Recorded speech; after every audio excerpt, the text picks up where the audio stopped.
Just County Sheriff's Office. How can I help you? Yes, ma'am. I was wondering, can I get somebody to do a wellness check? Sure. His name is Father Rene Robert. He's not answering the phone, and that is unusual. And I'm not sure. I think my brother might have done something to hurt him and stole his car and everything. And I wanted to have him checked on to make sure. What is his name? His name is Stephen Murray. He made the comment to my dad or something that Father Rene was tied up, and my brother's a bit crazy. He's tied my sister up a couple years back and tried to kill her. So, I mean, that's what we're afraid of, that he might have hurt the old man. A missing person report for Father Rene Robert was filed on Tuesday. Friends said when Father Rene stopped updating his social media, they knew something must be wrong.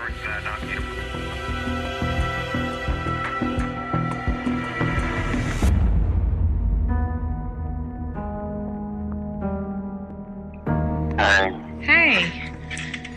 What's going on? Nothing. What you doing?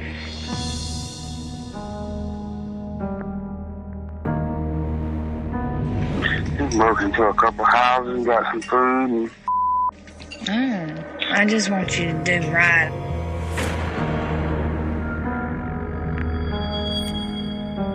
Then my life's gone now, again. I threw my life away. No, it's not gone, Bubba. It's not the end.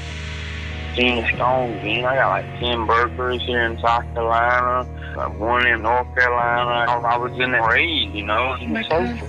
I got a back seat full of guns in the front seat. I got a bag full of ammunition. I'm loaded, ready to go to war like Bin Laden. Murray is referring to himself as someone who is notorious and synonymous with a terrorist. And that level of self-importance that he's placing on his value is revealing. It gives us some indication into his narcissism, as well as his willingness maybe to harm others. I don't know, Gene. I'm really hurting. The minute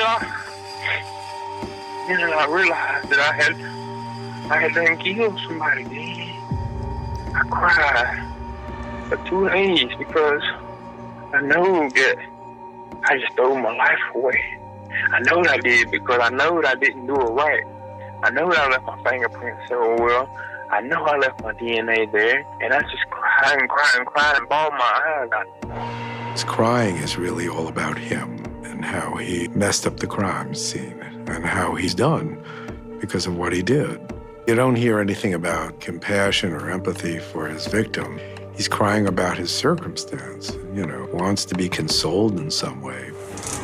Just tell me, is Father Rene dead or alive? Dead, Dean. He's dead.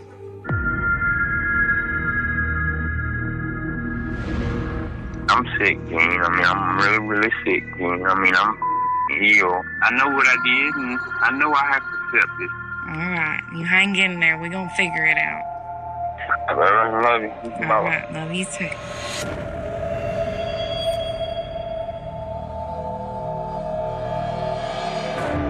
After a tip was called in from someone who spotted Father Rene's car near Aiken, South Carolina, U.S. Marshals were able to locate Murray.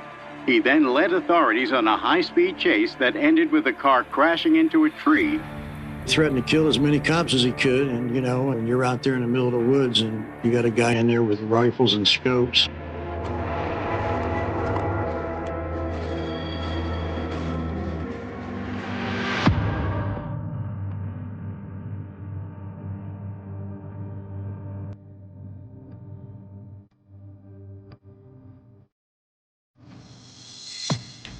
See that in here. Oh man. Where'd you do your time? Watch back. I'm not on something for a little bit. I'm very tired, man. I wish somebody could just help me. Just take this from me, man. That's what I'm here for. I drove all the way from Florida. Tell me what I need to do to help you. Put me in a bag. Just shoot me in the head.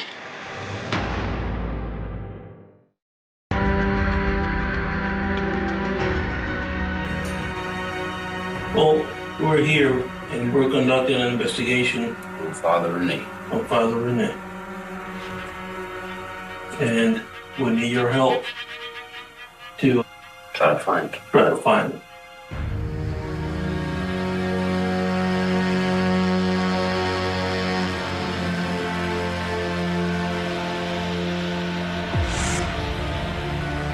Where do you think he is right now?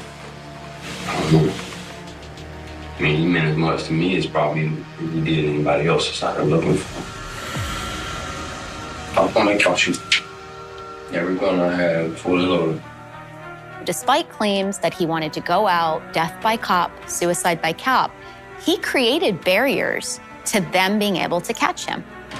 He stole the victim's car, he crashed it into a tree, lured the police officers into the woods, and ultimately, what I suspect was going on with Murray is he was enjoying the thrill of getting them running. Sick. And what's sick to you though? Not somebody who want to decide. That's all. So you probably would run me out. And you probably might want to go ahead and shoot me in the head right now.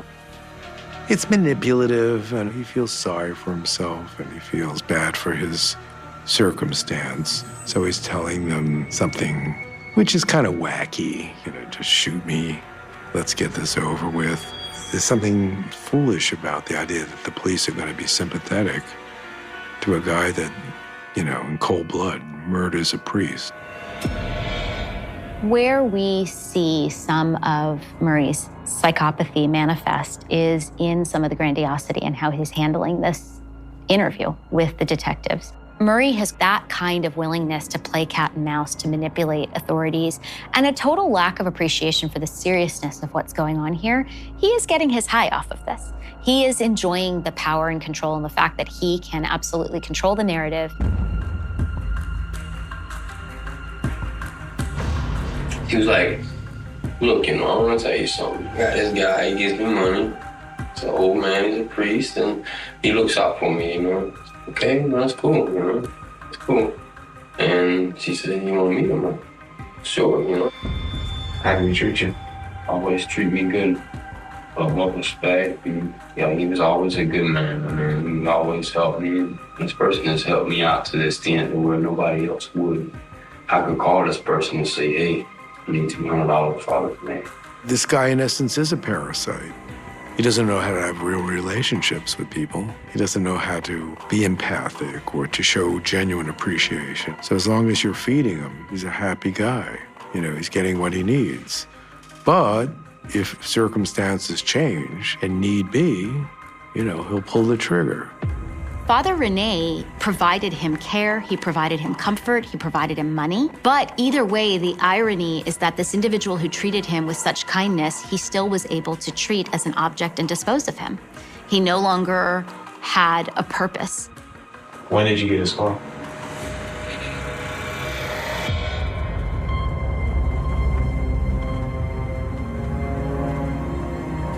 He didn't know that I was going to meet somebody for some weed.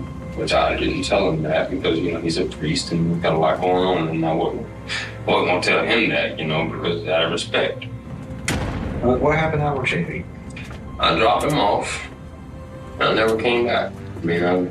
I ended up doing drugs, and I never came back and got him. And that's how I got his call.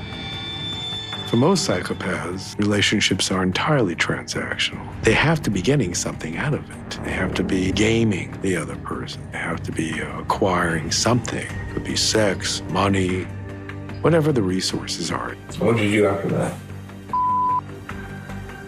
Just drove. Murray believes he's a smarter criminal, and if he just continues to deny, without a body, what are they going to do? How are they going to charge him? And even the detectives, truth be told, do realize that without a confession and without a body, they are going to have a difficult time arresting him. I felt so ashamed of what I did, I just left this man standing there, out in the middle of the cold, You're the last person I saw him, and I think you can help me. No, I can't. So if you're going to keep on trying to dig at me, then we ain't got nothing to talk about. I told you what I had to tell you. Man, that digging's not gonna get you nowhere. It's just gonna put you in a hole. What do you think? Is he dead? I mean, I couldn't tell you. I mean, personally, I don't know. I mean, I couldn't tell you if he's dead or alive. I couldn't tell you if he needs help, medical help, or nothing, because I don't know. I mean, if he is somewhere out there still alive, it's getting to be a couple of days, and we need to know where he's at so we can help him. Yeah, definitely. I mean, if there was something I could do to help you, you know what I'm saying, do that, I would. We see pathological lying in this interrogation all over the place. He continues to look at these detectives so sincerely. They're talking about life, and he's just trying to be so cooperative and congenial, and he continues to play dumb. I have no idea where this person is. If I could tell you, I would. And he doesn't even blink an eye. His eye contact, his affect seems very credible and very stable and consistent, and yet it's all a lie.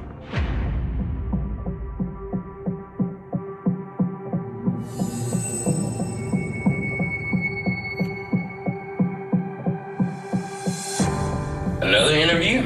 Yeah.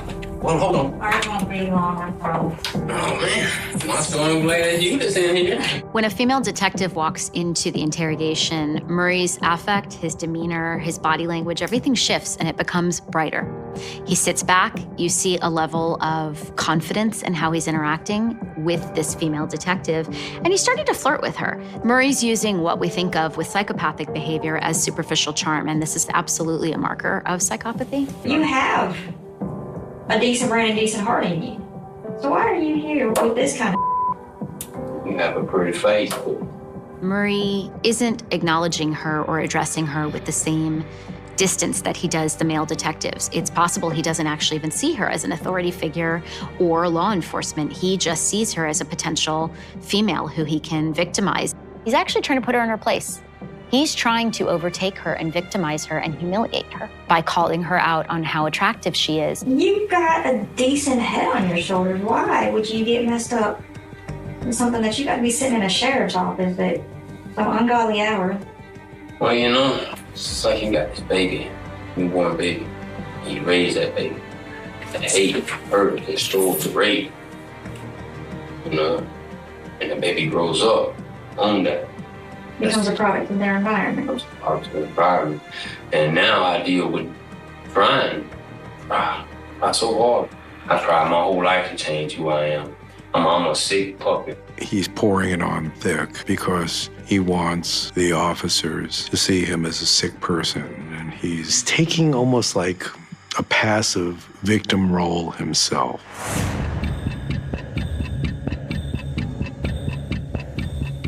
Where'd you go tomorrow? You remember that? Downtown. That's been famous. Okay. That's what you want to leave it at. You change your mind and you want to tell me the actual truth, Stephen? Please do. You call me a liar? No, How dare you?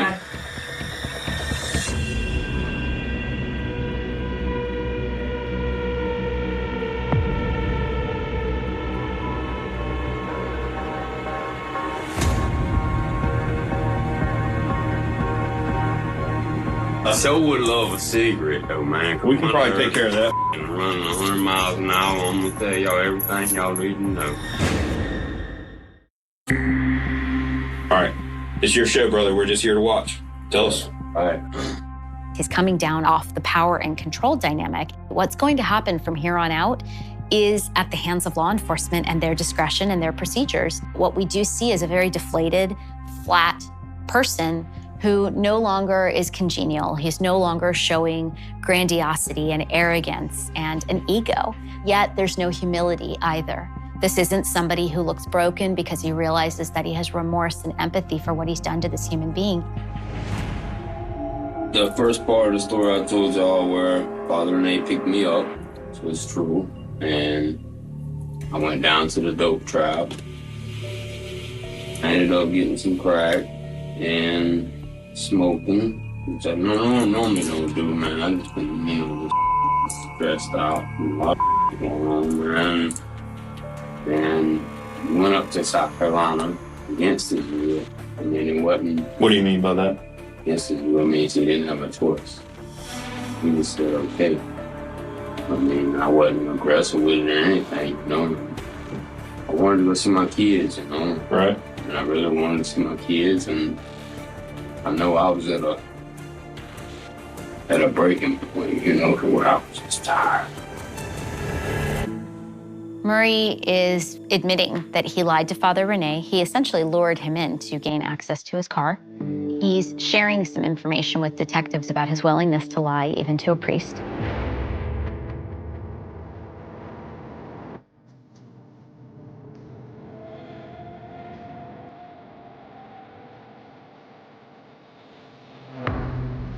How did you get him to get in the trunk? I asked him to. You just said, hey, I need you to get in that trunk right there? I need you to get in that trunk, Father Rene. Did you say or else? No, I didn't say or else. I said, I need you to get in the trunk, Father Rene. He said, okay. And I'm right in there, you know. I helped him in there and told him, I said, just do what I tell you to and everything's going to be okay, you know. Did he seem scared? Not really. I mean, he never changed into me the whole time. Maybe he didn't want to be viewed by the priest as someone who's engaging in criminal behavior. By putting him in the trunk, the priest wouldn't see him doing naughty things.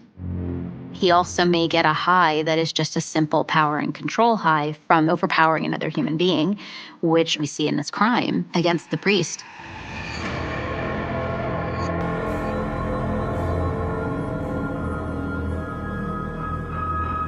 And, you know, I'm talking to him, you know, and he's still telling me, you know, that I'm in great trouble, and maybe I am in a great deal of trouble, you know. Sure. If he gonna go back and tell on me, though, and get me in trouble, I mean, and let's go ahead and get rid of you know. This dynamic between them, the way he describes it, is very much like a parent and a child. You're going to be in a great deal of trouble. He kept asking me to use the bathroom. So I stopped and let him out to use the bathroom. I had a 9mm. You got that from one of the burglaries you did? Yes, sir. And I shot him. Where'd you shoot him at? Shot him in the, I think, the chest one time and the head the last time. He puts one in his chest. That means he was facing him directly, and then one in his head. He shot him directly, eye to eye, which is really chilling. So the priest saw it coming. I mean, it's really miserably cruel. It really reveals how vicious a guy this person is. Did you ever tell Father Rene that, you know, anything along the lines that you were going to have to kill him? No, sir. Okay. At this point, we see Murray somewhat regressed in this interview because now he addresses the detective, no, sir. He starts talking like a child would address an adult. So you don't think he had any idea that that's what your plan was? And, you know, I was just having a big problem hoping with everything that I have did already, and, you know, the things that I'm going to have to face, you know? Right.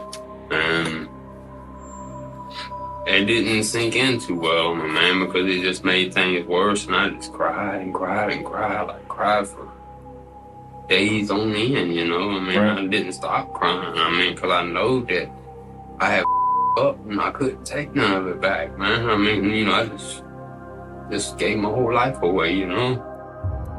Murray describes emotions that he experienced by saying he cried and cried and cried for days on end. But what is important to observe is there's no actual emotion when he says that. So they're words on paper, and the narrative, if you follow that path down, is to how he screwed up his own life. Not a sadness or a remorse or a regret for the fact that he took a human being's life, and much less a religious figure and somebody who had been like a father to him.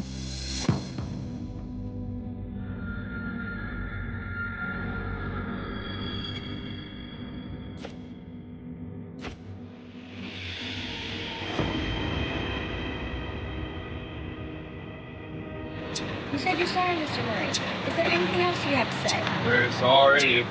If anybody really loves Father Rene, they'll forgive me because he was a man of God, and forgiveness is forgiveness.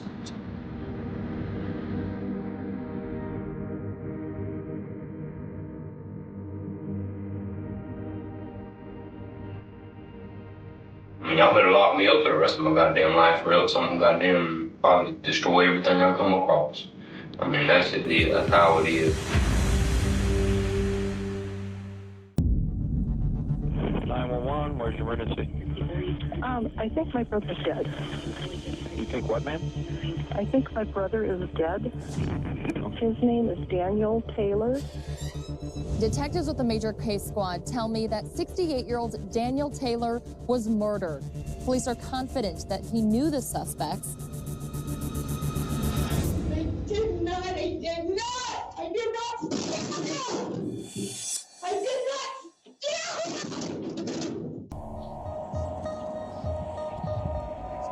We're learning new information about a suspicious death in Collinsville, Illinois, when the Major Case Squad was called in to investigate after an elderly man was found dead inside of his home.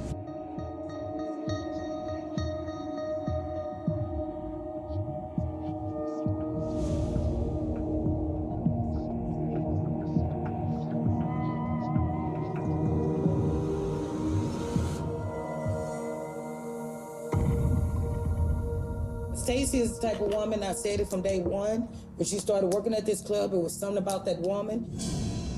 She was snaky, and like she just heartless, like a bitch that just don't give a And you'll hear her talking about her boyfriend, how he would kill somebody and all this. I mean...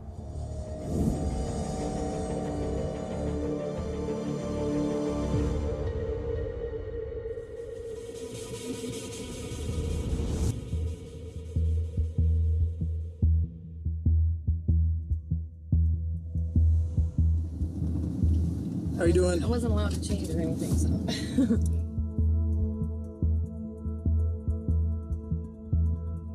You wanted to meet with us to tell us something? Yeah, well, I wanted to straighten out some things with you. Because I think that you guys are hearing a lot of drama and gossip and BS, and I'm concerned about it. Heish is doing something we call impression managing. She's taking control of the narrative. She's trying to control the outcome of the investigation. But what she's also doing is trying to manipulate the investigators. She's trying to build a bridge with them so that they see her as this innocent individual who's just trying to be helpful. You know, I want to get this whole thing straightened out. I want to get it done with. No, we do too. And this thing is going to get straightened out in a matter of time. I mean, forensically, we've got everything we need now. So it's going to be a matter of time before this thing is done. Right. And now we're hoping somebody decides they're going to cooperate with us before this thing gets out of hand.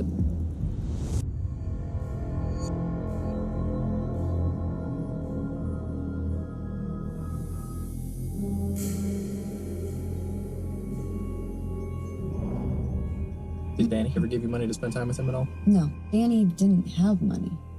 That was the whole thing, except for one certain time of the month. He would come in and he would spend a whole bunch of money and then he wouldn't have any money. All I know is I don't have a romantic relationship with him. Jesse has been to Danny's place with me. We were friends. So there's no reason at all why, if the forensic lab comes up with any kind of fluids from either you or Jesse, why any of that would ever be in Danny's house? I don't think so. Okay. Eva Heish has been not cooperating for a month. This person that she was friends with, she went to his house, and yet there's really no indication that she's sad about his death or curious about his murder. She does have an interesting insight into his finances, which most people wouldn't know. That's a red flag because it's giving them a sense that she knows when he has more money and less money, and she's paying attention to that. The investigator is asking Heish, you know, there's no reason why we would find any of your fluids there, right? And her answer is not no, her answer is, I don't think so. She's leaving the door open a little bit later just in case she needs to tweak her story a little bit. I mean, walk me through how many times that you guys have been there together, because this is new to me. And I don't know when the last time Jesse was up there.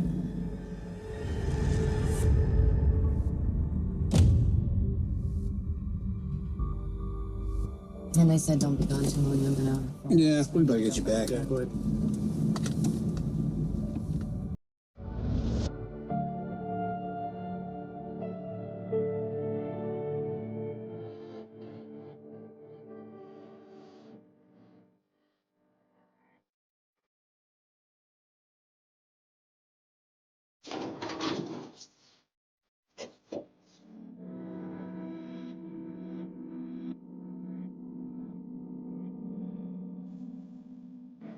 I saw what he did.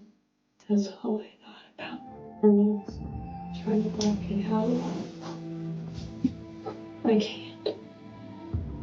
You just can't get it out of your head. I see the blood.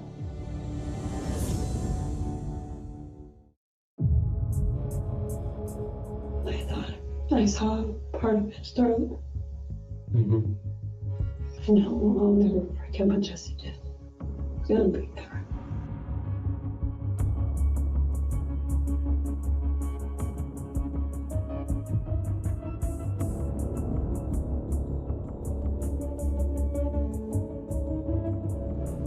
I don't even think I could cut off a chicken's head.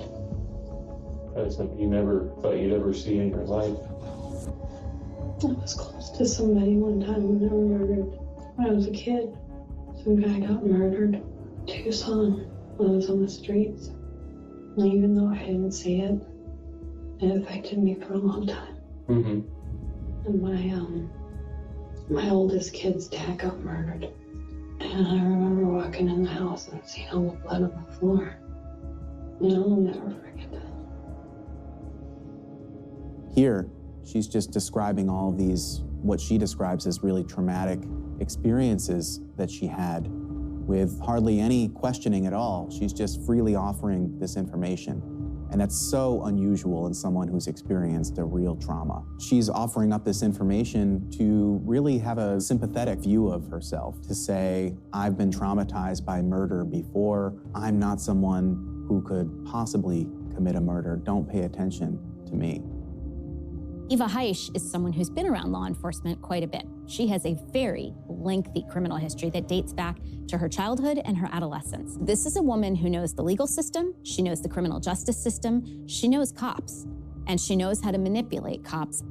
Her choice of the tone she's using, the little girl semantics and body language, she's turtled in on herself physically. She looks like someone who needs protecting.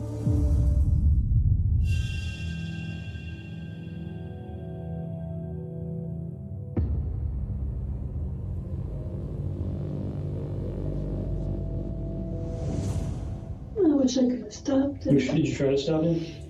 Yeah. I'm supposed to stop being just when he's mad. It just makes it worse. I hate him for everything he's done. He's tortured me. She's hiding her face, and you can't see if she's crying or what sort of emotional expression she has. And it's interesting that she points out that there's no stopping Jesse when he's mad. But, why was he mad? They supposedly just went there to get gas money from this victim, according to her side of the story. So there's just a lot of parts of her interview that aren't really adding up and making sense.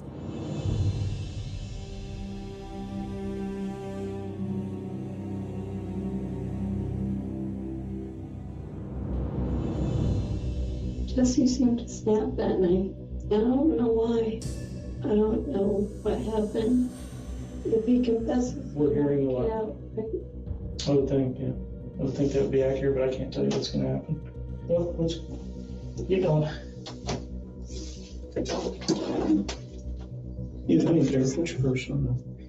Yeah, for me. Sure, for me. You're under arrest. Why am I in under connection arrest? with the homicide involving being Taylor. Okay. Why? Why am I under arrest?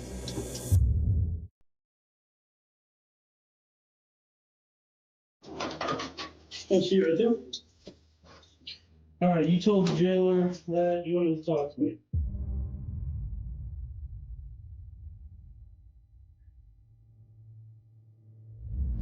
I didn't know that Jesse was here, and I didn't know how Jesse was back then. Well, you guys went there to get some money from him.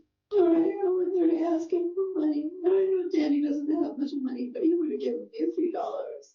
People that are psychopathic, people like Eva Heisch, have a high need for control. Heisch is in damage control mode and she's in panic mode because now she's losing control of the situation. But the part that is pathological lying and is compulsive is the part of her that just continues to tell them things and fill in gaps without thinking about the fact that they can be verified. Based on the things you've told me, You're not being fully honest with me. And that's not for debate, okay? It's not that I'm not being honest with you. I don't remember a lot of things. I've blocked them out. Now she is using "I blacked out, I don't remember" as a feigning of something very convenient to make blame go away from her. And when she's backed into a corner like she is right now, she's instead just trying to shut down and say, I have no information for you. I have no lies for you. Danny knew what was going on. He could tell Jesse's role and that I didn't have any part in it. He didn't try to talk me out of anything. He looked at me really sad a couple of times. Most he's times. looking at you sad because he's believing you set him up. Yeah. Right, because that's what happened. No. Yeah, it is even. No, it's not. I did not set up Danny. Well, you didn't. I just you guys went wanted there to to get borrow money. some money from him. And you brought a psycho over there to borrow money? Jesse was a psycho then. I thought Jesse was a different kind of person in the beginning. He misled me. She contradicts herself in these statements in that she says, I was tortured by him, which suggests this is someone who's well aware of his potential for violence. But then she says that she had no way of knowing he would react to the victim the way he did. To the rest of us who live in the real world, who are not out to lunch, who don't double down on lies, this is not even believable.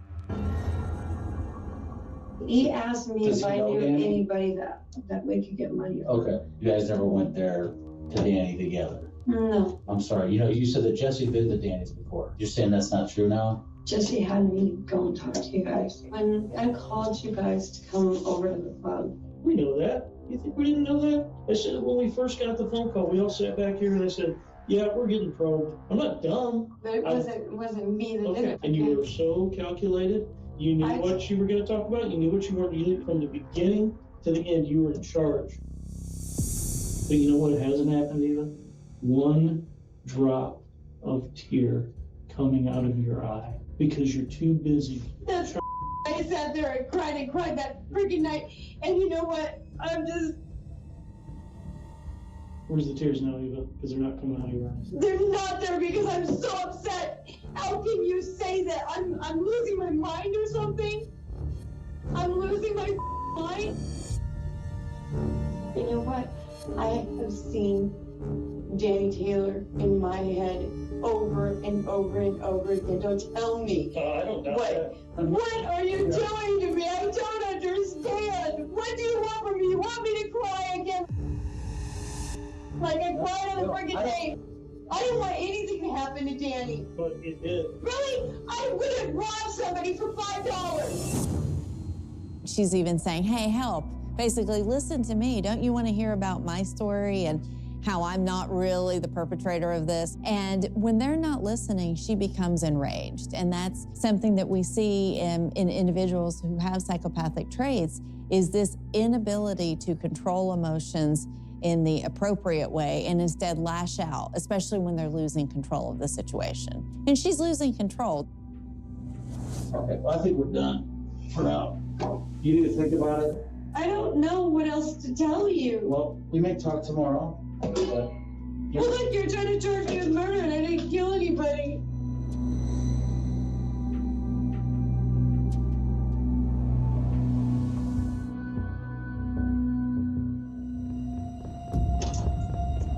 I didn't stab him.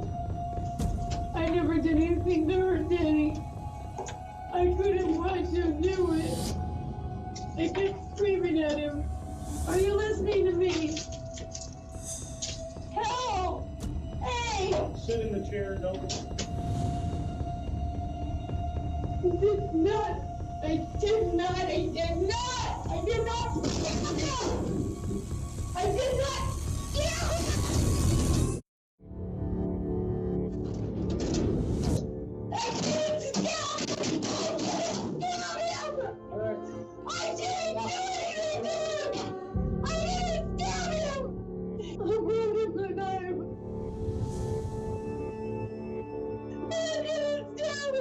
What we see with Heish not getting her way in this interrogation and picking up chairs and screaming like an out-of-control 2-year-old in the size and power of an adult body may be some of what Danny experienced before he was killed.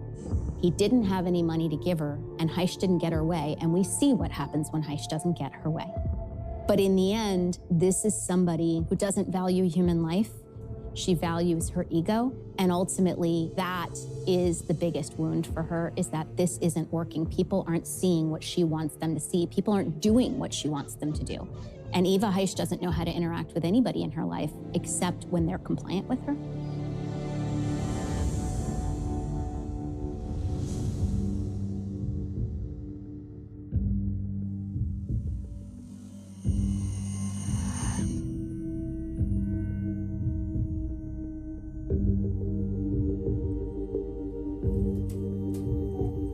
I've got a phone call that you said that you wanted to talk to. Is that right? I just wanted to make sure that you understood that, that I was in great debt to Eva. I feel I owe my life to her. She saved my life. She got me out of jail. All right. She got me a paid lawyer. I would do anything this woman asked me to do. I want you to know that she was an equal partner in all of this. The intention was to get in there and get what he has. He didn't have any money. He had money. Did she ever tell you why she thought that? I guess because he spent money in the club. It was always about robbery. Because she knew that he wouldn't. She knew that he probably wouldn't just give it to her. Okay. Danny Taylor was a 68-year-old man who lived alone, and he had health issues. Eva Heish seemed to know this about him. She knew that he had enough money at least to go to the strip club however often he went. So he was a very vulnerable, but perhaps ideal victim for her because, in fact, he was older and he lived alone. Psychopaths are often going to go for what's most readily available in their environment, the easiest thing they can think of. So if there's someone who's vulnerable and weak in their environment, they're going to capitalize on that and have no empathy. They're not going to feel bad about what they did. They're just going to take what they need from the weak person and move on.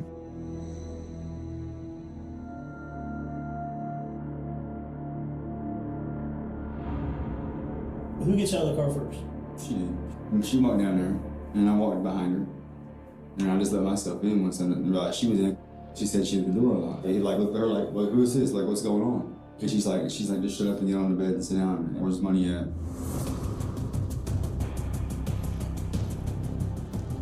Where's your dad? Don't let me make him stab you. When she said he didn't identify me, I had a knife in her hand and I just kind of dropped it and hit him. Okay. She picked it up behind me and stabbed him.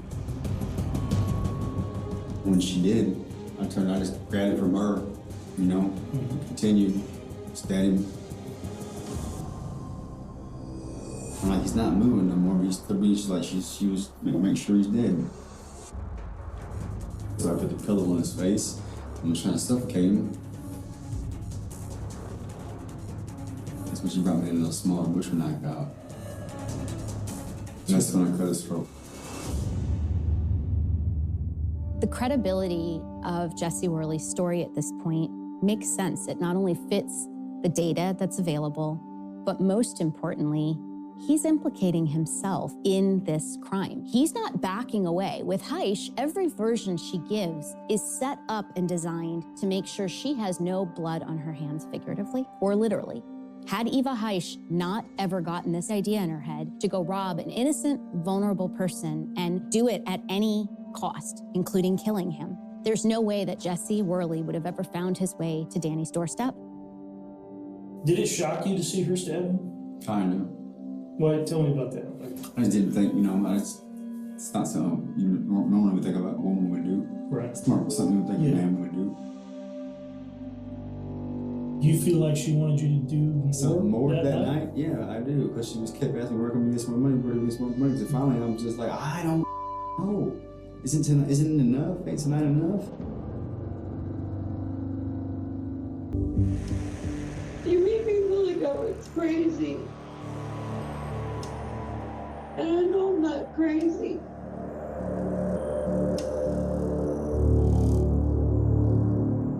There are cases in which the distance between an ordinary life and an extraordinary crime seems impossible to measure. William Lester Suff was one of those cases. To the people who encountered him in the ordinary routines of Riverside County, California, he could appear to be simply another working man. He lived in the Riverside and Colton area and held a job as a warehouse employee for Riverside County. His occupation was not remarkable. His daily existence did not, on its surface, announce the presence of a man who would eventually be convicted of 12 first-degree murders and 1 attempted murder. Yet beneath that ordinary identity was a pattern of violence that investigators would eventually connect to the deaths of 12 women. Most of those women were involved in prostitution, and many lived in circumstances that made them particularly vulnerable.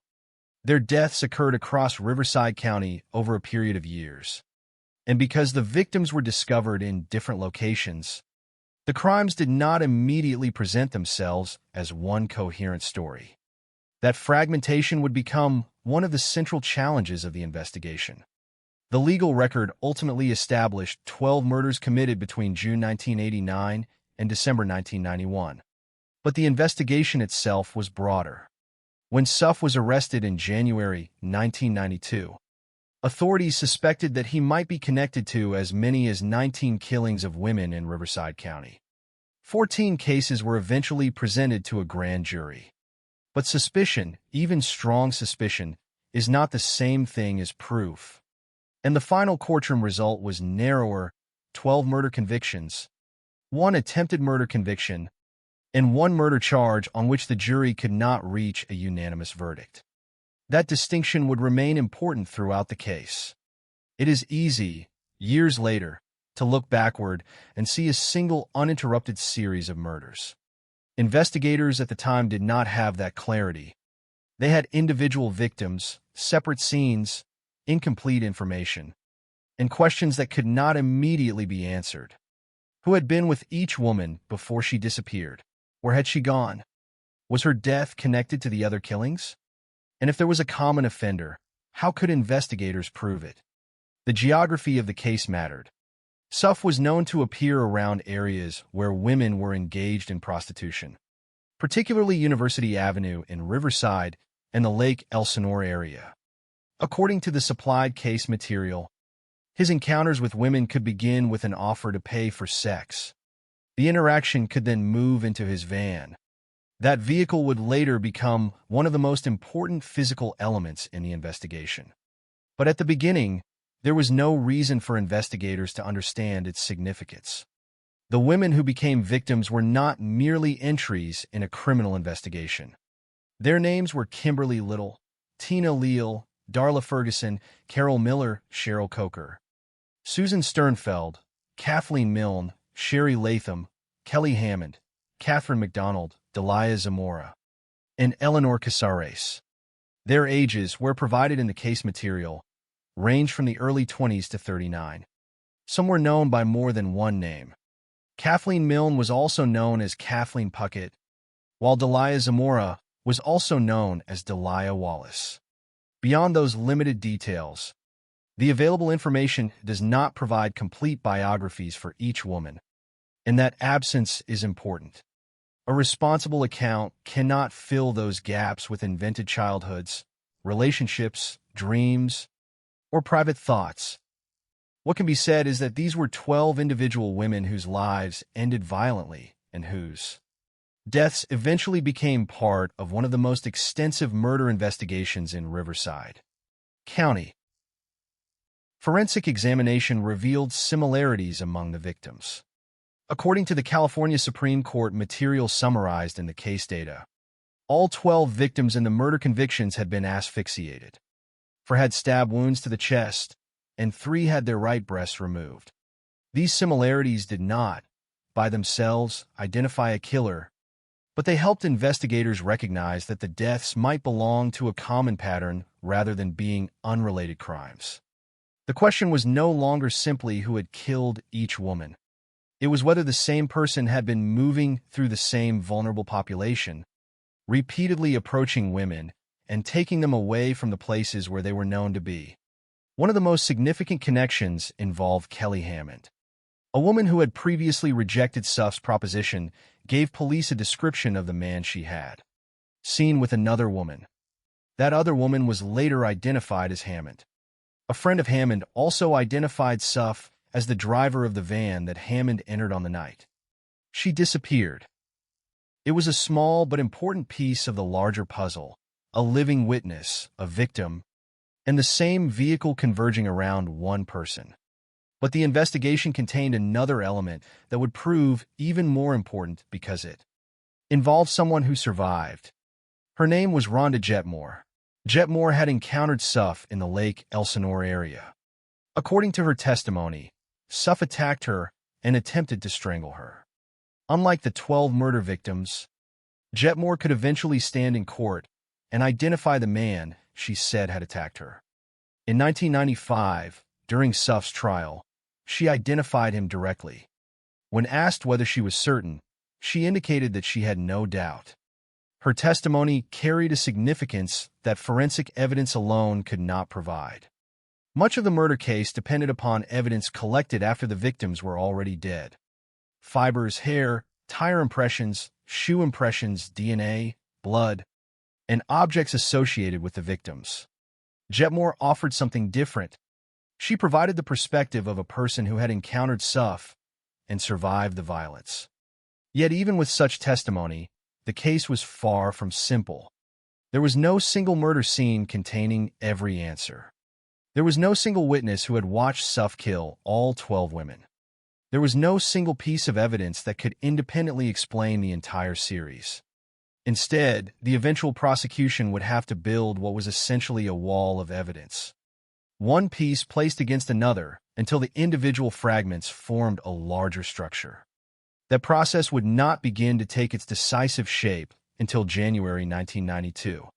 On University Avenue, a Riverside police officer saw Suff speaking with a woman involved in prostitution. The encounter attracted attention because Suff resembled a description previously provided by a witness. Police stopped him. The vehicle that had once been simply a means of transportation suddenly became evidence. Inside the van, investigators found a bloodstained knife, rope, and other objects. Tire impressions from the vehicle could be compared with impressions associated with earlier crime scenes. And as investigators examined the physical evidence more closely, the list grew: human hair, animal hair, fibers, carpet fibers, shoe impressions, tire impressions, objects associated with victims, and eventually DNA evidence. The investigation was beginning to change from a search for an unknown killer into a case centered on a named suspect. But the significance of those discoveries would only become clear as each piece was examined against the others. The van mattered. The witnesses mattered. The forensic evidence mattered. The similarities among the victims mattered. And the fact that Suff had been encountered around the same environment in which some of the victims had been found mattered. None of those elements alone could tell the entire story. Together, they offered investigators a path forward. That path would eventually lead to a courtroom, where the question would no longer be whether William Suff seemed suspicious, or whether investigators believed he might be responsible for more deaths than they could prove. The question would be much narrower and much more demanding: could the evidence establish, beyond the required legal standard, that William Lester Suff was responsible for the 12 murders with which he was charged? In the years ahead, the answer to that question would come from a combination of surviving testimony, physical evidence, forensic analysis, and the careful reconstruction of connections that had once seemed scattered and unrelated. But before that case could be argued before a jury, investigators first had to follow those connections, piece by piece, through the evidence left behind. The story of William Lester Suff cannot be told accurately if the women he was convicted of killing are reduced to numbers. 12 first-degree murder convictions produce a stark figure. But behind that number were 12 individual women whose lives ended in Riverside County during a period when investigators were struggling to determine whether a series of apparently separate deaths were actually connected. Their names were Kimberly Little, Tina Leal, Darla Ferguson, Carol Miller, Cheryl Coker, Susan Sternfeld, Kathleen Milne, Sherry Latham, Kelly Hammond, Catherine McDonald, Delia Zamora, and Eleanor Casares. Some of the records used different names for the same women. Kathleen Milne was also known as Kathleen Puckett. Delia Zamora was also known as Delia Wallace. The information available for this account does not provide complete biographies for each victim, and that limitation matters. There is a temptation in a long-form true crime story to fill silence with imagined details, to construct childhoods, relationships, ambitions, fears, or final thoughts simply because the audience wants to know more. But those details are not part of the material available here. So the women must be approached through what can actually be established, their identities, the circumstances in which they became connected to the investigation, the similarities in their deaths, and the evidence that ultimately gave prosecutors the ability to tell their stories in court. Most of the victims were women involved in prostitution. That fact became central to understanding the environment in which Suff operated. He was known to appear around areas where women were engaged in prostitution, particularly University Avenue in Riverside and the Lake Elsinore area. According to the case material, his encounters could begin with an offer of money for sex. A woman might meet him on the street, accept his proposition, and enter his van. At first, such an encounter could appear brief and transactional. But investigators would eventually find that the van, the locations where Suff appeared, and the women who entered it formed part of a much larger pattern. The vulnerability of the victims also affected the investigation itself. Women involved in prostitution, and women whose lives might also involve drug-related problems, could disappear under circumstances that did not immediately produce the same kind of public response as the disappearance of someone whose daily movements were closely documented by family or employers. This did not make their lives less valuable. It meant that investigators often had to work with fewer straightforward witnesses and fewer immediate explanations. A missing woman could leave behind uncertainty rather than a clear trail. A body could be discovered in an isolated location without an obvious connection to another body, found somewhere else. And when those circumstances repeat themselves over time, the danger is that each death can remain trapped inside its own investigation. That fragmentation is one of the most important features of the Riverside case. The murders eventually attributed to Suff did not occur around one single central location. The victims were discovered in different places, including isolated areas, and the absence of one permanent crime scene made it more difficult to understand the overall pattern. Investigators were not simply trying to determine how a single woman had died. They were gradually confronting the possibility that multiple women had encountered the same predator. The forensic evidence would later strengthen that theory. According to the California Supreme Court material summarized in the case data, all 12 women in the murder convictions had been asphyxiated. 4 also had stab wounds to the chest. 3 had their right breast removed. These similarities were significant because they provided investigators with a potential behavioral and forensic pattern. Each individual case still had to be examined on its own evidence. But the similarities raised a larger question. Were these isolated acts of violence, or were they connected by the same offender? That question became more urgent as the number of victims increased. Yet the identities of the women mattered beyond the forensic similarities. Kimberly Little was 28. Tina Leal was 23. Darla Ferguson was 23. Carol Miller was 34. Cheryl Coker was 33. Sherry Latham was 36. Kelly Hammond was 27. Catherine McDonald was 30. Eleanor Casares was 39. Those ages are among the few personal details supplied for the victims. But even a name and an age are enough to remind us that a murder investigation does not begin with a crime scene. It begins with a person who existed before becoming evidence. The same principle applies to Susan Sternfeld, Kathleen Milne, and Delia Zamora, whose ages are not specified in the supplied material. Their presence in the case should not become less significant simply because fewer biographical Details survive in the information available here. The investigation would eventually establish connections between some victims and stuff that were more direct than the similarities found after death. Kelly Hammond provided one of the most important examples. A woman who had previously rejected Suff's proposition later gave police a description of the man she had seen with another woman. That woman was eventually identified as Hammond. The significance of this evidence was not simply that someone remembered seeing a man. It was that the description connected a living witness, Suff, a vehicle, and a woman who later became one of the murder victims.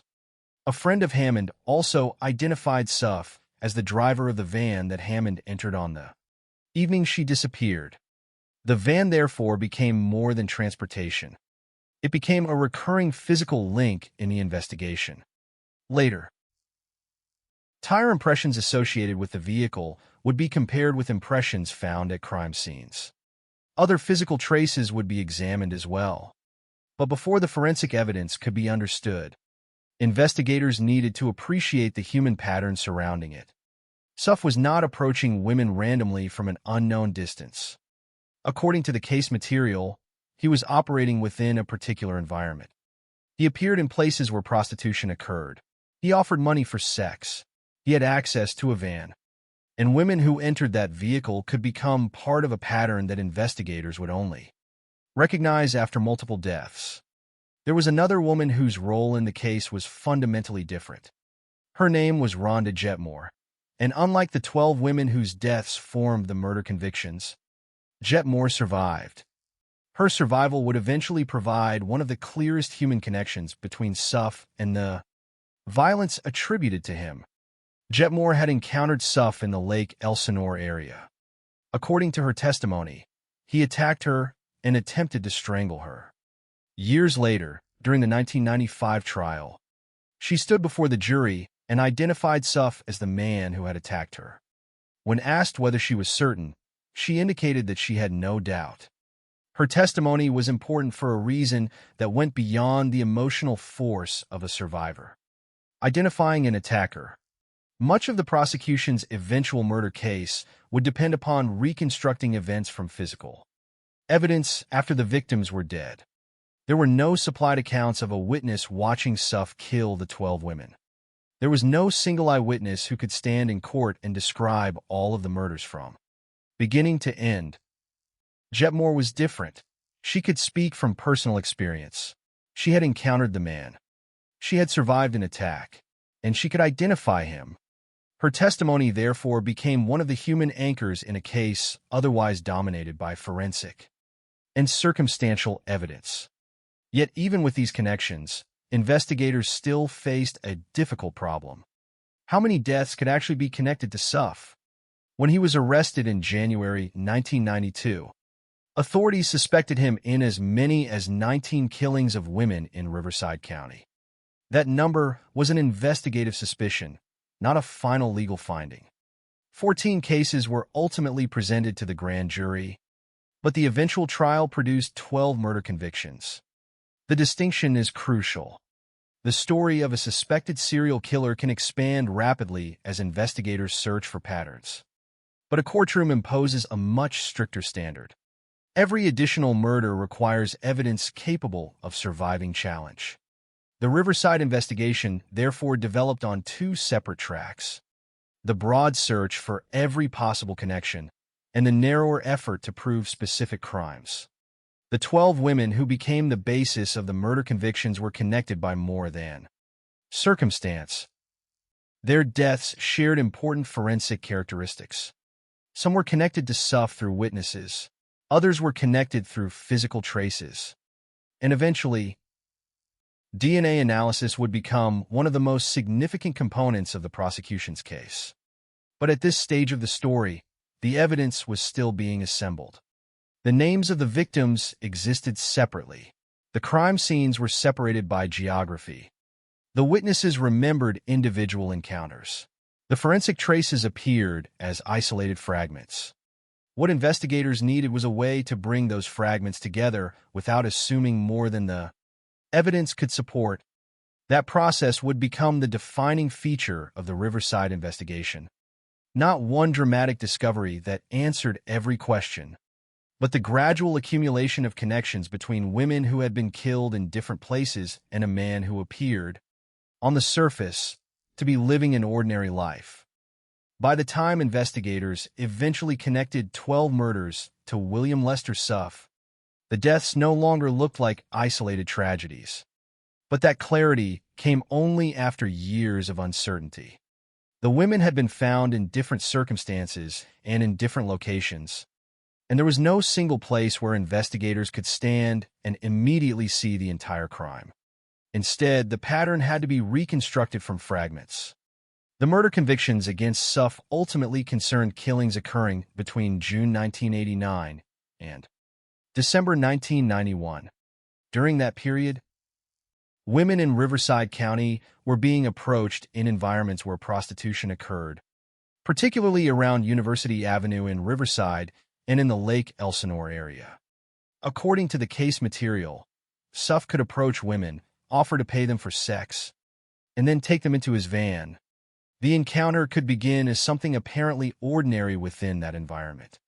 What happened afterward became part of a series of deaths that investigators would eventually struggle to connect. The victims did not all disappear from one location, and their bodies were not recovered from one central site. That mattered. When a crime occurs at a single residence, investigators can sometimes begin with a physical scene that contains a concentrated collection of evidence. In this case, there was no equivalent center.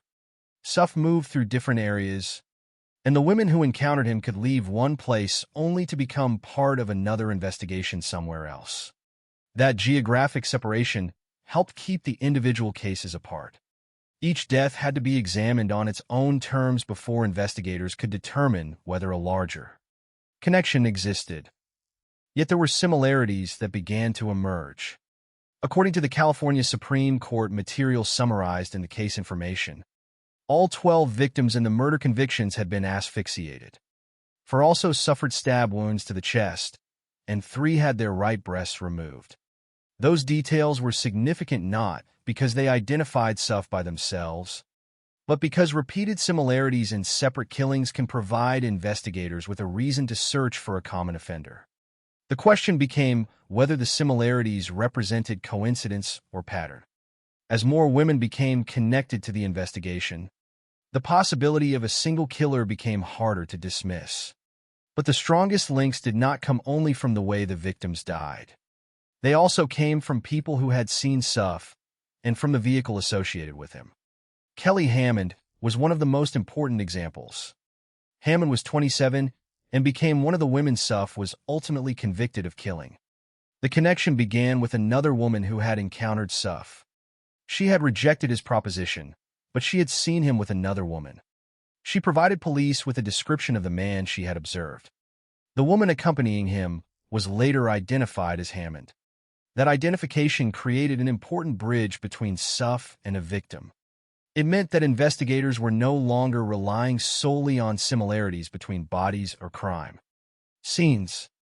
There was a person who had seen Suff with one of the women who later became part of the murder investigation.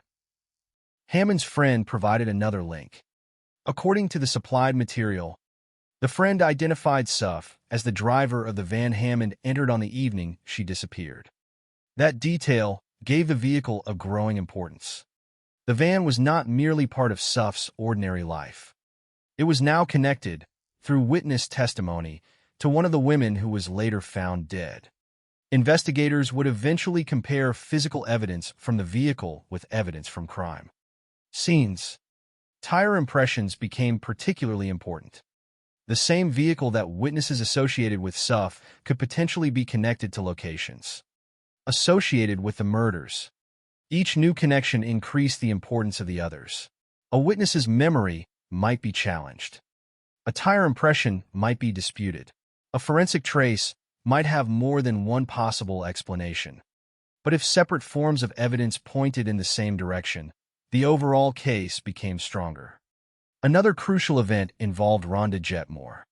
Her case differed fundamentally from those of the 12 murder victims because she survived. Jetmore encountered Suff in the Lake Elsinore area. According to her testimony, he attacked her and attempted to strangle her. That encounter eventually became the basis for an attempted murder charge. It also provided investigators and prosecutors with something they could not obtain from the murder cases: testimony from a living person who had personally encountered the accused during an act of violence. Jetmore later identified Suff in court. Her certainty was emphasized in the supplied material. When asked whether she was sure he was the man who attacked her, she stated that she had no doubt. That identification became an important part of the eventual prosecution. It did not prove the 12 murders by itself, but it established another direct connection between Suff and violent conduct toward a woman he had encountered in the same general environment. The pattern was therefore becoming more complicated and, at the same time, more coherent. There were women who had encountered Suff. There was a van associated with him. There were victims whose deaths shared forensic characteristics. There were witnesses who could place him with at least one victim. There was a survivor who identified him as her attacker. And there were physical traces that investigators could examine. But none of this meant that every murder suspected by investigators could automatically be attributed to Suff. That distinction became increasingly important as the investigation expanded. When Suff was arrested in January 1992, authorities suspected him of involvement in as many as 19 killings of women in Riverside County. That figure reflected the breadth of the investigation, not the number of murders ultimately proven in court. 14 cases were eventually presented to the grand jury. The final prosecution, therefore, represented a selection of cases in which authorities believed they had sufficient evidence to proceed. The difference between 19 suspected killings, 14 cases presented to the grand jury, and 12 murder convictions illustrates how a criminal investigation changes when it enters the legal system. Investigators can pursue possibilities. Prosecutors must establish evidence. A jury must determine guilt according to the legal standard required for conviction. The Riverside case had to move through all three stages. The deaths themselves also presented another challenge. There was no supplied evidence of a witness who watched Suff directly commit any of the 12 murders. The prosecution would eventually have to reconstruct the killings through circumstantial and forensic evidence. That meant establishing connections rather than relying on one dramatic eyewitness account. The process would require investigators to examine what had been left behind: hair fibers, tire impressions, shoe impressions, blood, objects, and eventually DNA. But before that forensic wall could be fully assembled, investigators first needed to establish that the different cases belonged in the same investigation. The repeated characteristics of the victims helped. The locations where Suff was known to appear helped. The witnesses who saw him with women helped. The van helped. And the survival of Rhonda Jetmore provided a rare direct account of Suff's alleged violence. There was also the question of time. The murders occurred over years rather than days or weeks. That made the pattern more difficult to see while it was unfolding. A series of deaths spread across several years does not necessarily announce itself as the work of one person. Investigators had to look backward, comparing old evidence with new information, asking whether something that once appeared insignificant had acquired new meaning. A vehicle seen at one point could become important after another victim disappeared. A description from one witness could become more significant after a later murder. A physical trace could become meaningful only when compared with evidence from another scene. This is how the case began to transform. It was not one discovery, but a process of comparison. Individual investigations were gradually being placed beside one another. The question was no longer simply what had happened to each woman. It was whether the same man had been moving through the same environment, repeatedly offering money for sex, repeatedly using the same type of approach, and repeatedly placing vulnerable women in circumstances from which they would not return. By January 1992, investigators had a suspect. But having a suspect was only the beginning. Suspicion could explain why police were looking at Suff, but it could not by itself establish guilt. The next stage would depend on the van, the physical traces inside it, the marks left at crime scenes, and the increasingly sophisticated forensic methods available to investigators. What had once appeared to be scattered deaths was beginning to form a single evidentiary picture. And at the center of that picture was a man who, on the surface, had continued to live an ordinary working life while investigators were slowly assembling the case against him. The breakthrough had arrived, but the investigation was not yet finished. Now the question was whether the physical evidence could connect William Suff not merely to one woman, but to a series of women whose deaths had been separated by distance, time, and uncertainty. By January 1992, the investigation into the Riverside killings had reached a point where suspicion could finally be focused on a specific person. For years, the deaths had existed as individual cases separated by locations, circumstances, and incomplete information. Investigators had been trying to understand whether they were looking at a collection of unrelated crimes or a single pattern of violence. Then, on January 9, 1992, a Riverside police officer saw William Lester Suff speaking with a woman involved in prostitution on University Avenue. The encounter drew attention because Suff resembled the description previously given by a witness. What happened next changed the direction of the investigation. Police stopped Suff, and investigators began examining the van associated with him. Until that moment, the vehicle had been part of his ordinary movements. Now it became a potential source of evidence. Inside the van, investigators found a knife with blood on it, rope, and other objects. The discovery did not automatically answer every question, but it gave investigators something they had not previously possessed in such concentration: a physical environment associated directly with their suspect. The investigation could now move beyond descriptions and suspicions and begin testing physical connections. The van became particularly important because witnesses had already placed Suff with women in the same environment where several victims had been encountered. A woman who had rejected Suff's proposition had previously provided police with a description of him after seeing him with another woman, later identified as Kelly Hammond. Hammond's friend also identified Suff as the driver of the van Hammond entered on the evening she disappeared. These witnesses did not establish every detail of Hammond's death, but they gave investigators a reason to examine the vehicle carefully. If the van had been used to transport victims, investigators needed to determine whether physical traces inside it could connect it to specific crime scenes. One of the categories of evidence that became important was tire impressions. Investigators compared the tire marks associated with Suff's van with impressions found at some of the locations connected to the murders. A tire impression is not a confession. It does not explain who drove a vehicle, why the vehicle was there, or what happened after it arrived. But in a case built from many different forms of circumstantial evidence, such a connection could become significant when it appeared alongside other evidence. That principle would define much of the Riverside investigation. The strength of the prosecution's eventual case did not depend upon one miraculous discovery. It came from accumulation. Investigators examined hair. They examined animal hair. They examined fibers and carpet fibers. They examined shoe impressions. They examined tire impressions. They looked for objects associated with victims. They analyzed biological material. Each category represented a different type of question. Was a particular trace consistent with material associated with Suff or his vehicle? Could an impression connect the van with a particular location? Could an object found in the suspect's possession be associated with one of the women? Could biological evidence establish a connection that witnesses could not?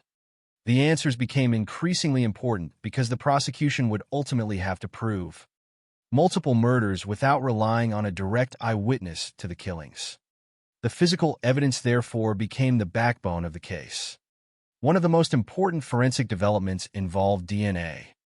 The prosecution obtained seminal material from 11 of the victims and subjected it to DNA analysis. This was a significant component of the case because DNA could provide a biological connection between a person and material recovered from a victim. But the prosecution did not simply present DNA as an unquestionable answer. The defense challenged the reliability of the DNA evidence and questioned the statistical methods used to interpret it. The DNA testimony lasted for days during the trial. That dispute was important because forensic science was not presented to the jury in a vacuum. The jurors had to decide what weight to give it, and they heard arguments about the reliability of the methods and the statistical conclusions. The prosecution's strategy was therefore not to make the entire case depend upon DNA. Instead, DNA became one part of a broader evidentiary structure. Hair, fibers, tire impressions, shoe impressions, objects, witness testimony, and other forensic findings could reinforce one another. If one piece of evidence were questioned, the prosecution still had the others. The principle was cumulative. The case became stronger because different kinds of evidence converged on the same suspect. The knife found inside the van was another particularly significant piece of physical evidence. According to the California Supreme Court material summarized in the case information, the knife contained blood that matched a victim from the final murder in the series and did not match Suff. The significance of that discovery was straightforward. Investigators had found an object inside Suff's vehicle carrying biological evidence associated with one of the victims. The knife did not need to answer every question about the murder to become important.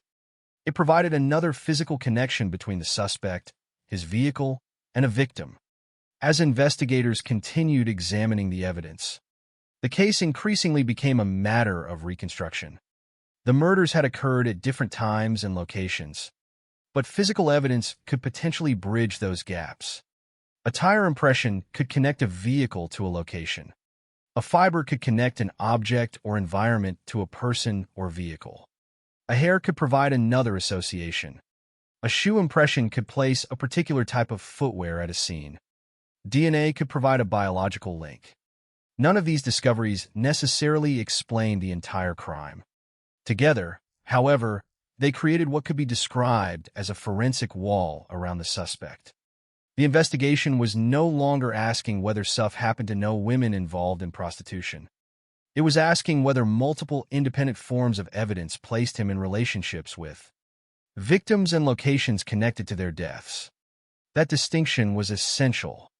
In a case involving a suspected serial offender, investigators must guard against the danger of assuming that because a person appears suspicious in one case, every similar crime must also belong to him.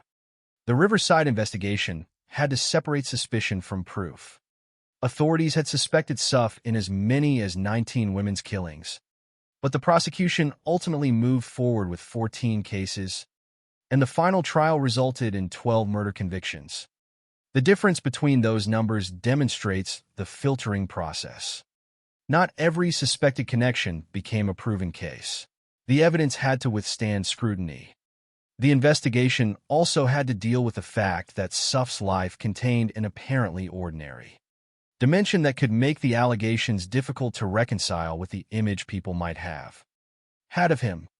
He worked as a warehouse employee for Riverside County. According to the supplied material, he even participated in delivering furniture to the very investigators who were searching for a serial killer. The contradiction was striking, but it was not itself evidence of murder. His employment could not prove what he had done outside the workplace. What mattered was the physical and testimonial evidence that investigators were assembling, independently of his occupation. The contrast did, however, illustrate one of the central difficulties of the case. The suspect was not presented as someone who necessarily stood apart from ordinary society. He had a job. He moved through the community. He could appear in places where women were working, and he could do so without immediately being recognized as a person investigators were searching for. The investigation, therefore, had to rely on evidence that existed beyond appearances. The physical traces found in the van were especially important because they could be tested rather than simply interpreted from someone's impression of Suff's personality. Investigators could examine blood. They could compare tire impressions. They could analyze biological material. They could evaluate fibers and hair. These were pieces of information that did not depend entirely upon whether a witness considered Suff trustworthy, or suspicious. The case was becoming increasingly scientific in its structure, but it was also becoming increasingly complicated. Every piece of evidence raised another question. If blood was found on a knife, whose blood was it? If a tire impression resembled one at a crime scene, how strong was that connection? If DNA was consistent with material recovered from a victim, what did the statistics mean? If a witness remembered Suff with a victim, how did that observation fit into the larger timeline? These questions would eventually become the focus of the courtroom battle. For investigators, however, the January 1992 stop represented the moment when the investigation changed direction. Before it, William Suff was part of the background of a broader search. After it, his van, his possessions, his movements, and his relationship to witnesses became central subjects of examination. The Riverside killings could now be investigated around a specific suspect rather than an unknown offender. The pieces were still incomplete, but they were no longer floating independently. They were beginning to form a pattern, and that pattern would eventually be tested in court, not through one spectacular piece of evidence, but through the combined weight of everything investigators had gathered: the surviving witness, the people who had seen Suff with victims, the van, the tire impressions, the hair and fibers, the shoe evidence, the bloodstained knife, and the DNA analysis. The investigation had moved from uncertainty to accusation. The next challenge was determining exactly how much of that accusation could survive the scrutiny of a courtroom. The arrest of William Lester Suff in January 1992 did not end the investigation. In many ways, it began its most demanding phase. Police now had a suspect, but a suspect was not enough. The Riverside killings involved multiple victims, multiple locations, and a long period of time. If prosecutors were eventually going to argue that one man was responsible for 12 murders, they needed evidence capable of connecting that man to more than one victim and more than one crime scene. The answer would come through a collection of forensic findings that, individually, might appear limited, but together became increasingly difficult to dismiss. The case did not rest on a single fingerprint, a single confession, or a single eyewitness who had watched a murder take place. Instead, investigators assembled what can be described as a forensic wall: hair fibers, carpet fibers, shoe impressions, tire impressions, objects associated with victims, biological evidence, and DNA. Each piece had to be examined separately, and each raised its own questions. But the significance of the evidence came from the fact that multiple independent categories pointed toward the same person. That cumulative structure would eventually become one of the defining features of the prosecution's case. The van was at the center of much of this work. Witnesses had already associated Suff with women in the same environment where several victims were known to have worked. A woman who had previously rejected his proposition had described the man she saw with another woman, later identified as Kelly Hammond. Hammond's friend identified Suff as the driver of the van Hammond entered on the night she disappeared. Once police stopped Suff and examined the vehicle, the van became a physical object that could be compared against evidence collected elsewhere. Tire impressions were particularly valuable because a vehicle leaves physical traces wherever it travels. Investigators could compare tire marks associated with the van with impressions found at locations connected to the murders. Such evidence did not establish an entire sequence of events by itself. A tire impression could indicate that a vehicle had been present, but it did not automatically explain who drove it or what happened there. Yet in combination with witness accounts and other forensic findings, the impressions became another connection between Suff and the investigation. The same principle applied to shoe impressions. Footwear can leave patterns and characteristics that investigators can compare with impressions found at crime scenes. Again, the evidence was circumstantial. It did not contain a narrative. It could not tell investigators what a person was thinking or what happened in every moment. But it could help answer a narrower question: was there a physical connection between a suspect and a location associated with a victim? hair, and fibers provided another category of evidence. Investigators examined human hair, animal hair, and fibers, including fibers from carpet. These tiny materials could be transferred between people, vehicles, clothing, and environments. In a case where a suspect transported victims in a vehicle, such transfers could become significant. The importance of these materials did not lie in their dramatic appearance. Most were almost invisible to anyone not specifically searching for them. But forensic investigation is often built around exactly such fragments. A strand of hair or a fiber can become meaningful when it is found in the right place and when its characteristics correspond to material associated with another location or object. According to the California Supreme Court's review, hair, fibers, tire impressions, and shoe impressions helped connect Suff to multiple victims. That point was important because the evidence did not merely associate him with the general environment. It helped establish relationships between Suff and more than one individual case. The investigation, therefore, began to move beyond the question of whether Suff knew women involved in prostitution. The relevant question became whether the physical evidence repeatedly placed him in circumstances connected to the victims. One object stood out among the physical evidence: the knife found in Suff's van. Investigators discovered blood on it. According to the case material, the blood matched a victim from the final murder in the series and did not match Suff. The discovery gave prosecutors an especially direct physical connection. A knife containing a victim's blood was found inside the vehicle belonging to the accused. That evidence did not independently explain the entire murder, but it was substantially different from simply finding a vehicle near a crime scene. It linked an object inside Suff's van to a specific victim through biological evidence.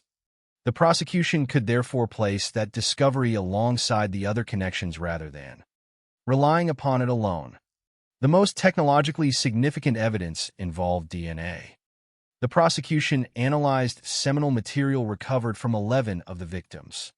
DNA evidence was still relatively new in the courtroom environment of the mid-1990s, and its presentation became one of the major scientific components of the trial. The analysis was extensive. DNA testimony continued for days, and the defense challenged both the reliability of the evidence and the statistical methods used to interpret the results. This was not a minor technical disagreement. The weight of DNA evidence depends not only on the biological comparison, but also on how the probability of a coincidental match is calculated and communicated. The defense, therefore, had an opportunity to question the methods behind the prosecution's conclusions. The jury had to decide what significance to give the evidence after hearing competing arguments about its reliability. For the prosecution, however, DNA was most useful because it did not have to carry the entire case. The evidence already included witness testimony, the van, the knife, tire impressions, hair, fibers, shoe impressions, and other physical material. DNA became another layer. The strategy was cumulative. If the jury accepted the different pieces as mutually reinforcing, the prosecution could argue that the probability of coincidence became increasingly difficult to accept. This was especially important because there was no direct eyewitness testimony establishing that Suff had personally committed all 12 murders. The prosecution had to reconstruct the case through evidence left behind and testimony about encounters before the victims disappeared. The forensic evidence therefore became a bridge between the known and the unknown. Investigators knew that the women had died. They knew where and how their bodies had been discovered. They knew that some victims had interacted with Suff. What they needed to establish was whether the physical evidence could place him within the chain of events leading to those deaths. The similarities among the victims also strengthened the broader pattern. All 12 victims in the murder convictions had been asphyxiated. 4 had stab wounds to the chest, and 3 had their right breasts removed. Those characteristics did not prove that Suff was the killer, but they made it possible to examine the deaths as a related group. When similar forensic characteristics appeared across multiple cases, Investigators could compare other evidence from those cases and look for recurring connections. The investigation thus developed on several levels at once. There was the behavioral pattern of Suff approaching women involved in prostitution. There was the witness evidence connecting him to Kelly Hammond. There was Rhonda Jetmore's account of surviving an alleged attack and later identifying Suff. There was the physical evidence from his van. There were the tire and shoe impressions. There were hair and fibers. There was the bloodstained knife. And there was DNA. The individual pieces did not all answer the same question. That was precisely why their combination mattered. Attire impression adresse de location. A witness addressed identity and interaction. A bloodstained knife addressed a physical relationship with a victim. DNA addressed biological association. Fibers and hair addressed transfer and environment. The prosecution could therefore present a layered argument rather than asking the jury to accept one. Extraordinary claim. But forensic evidence also has limits, and those limits would become part of the defense strategy. The defense would challenge the interpretation of scientific evidence and emphasize the circumstantial nature of much of the case. The jury would have to decide whether the evidence was merely compatible with Suff's guilt or whether, taken as a whole, it established his guilt to the required legal standard. That distinction was at the heart of the coming trial. The investigation had produced an extraordinary volume of evidence. But volume alone does not equal certainty. Each piece had to survive scrutiny. Each connection had to be explained. Each alternative interpretation had to be considered. And the prosecution still faced the same fundamental problem. No one had stood in a courtroom and described watching Suff murder 12 women. The state therefore had to ask the jury to look at the case in a different way. Not through one witness, not through one object, not through one scientific test, but through the convergence of many independent observations and forensic findings. By the time investigators finished assembling the evidence, the picture was no longer built from isolated fragments. The van, the witnesses, the physical traces, and the biological evidence were increasingly pointing in the same direction. The next stage would determine whether that accumulated evidence could withstand the most difficult test of all, a criminal trial in which the defense would challenge not only individual pieces of evidence, but the entire theory connecting William Lester Suff to 12 murders. In March 1995, more than 3 years after William Lester Suff was arrested, the case finally entered the courtroom in Riverside. By then, the prosecution had spent years transforming an investigation into a legal argument. The task before prosecutors was difficult because the scale of the accusation was enormous.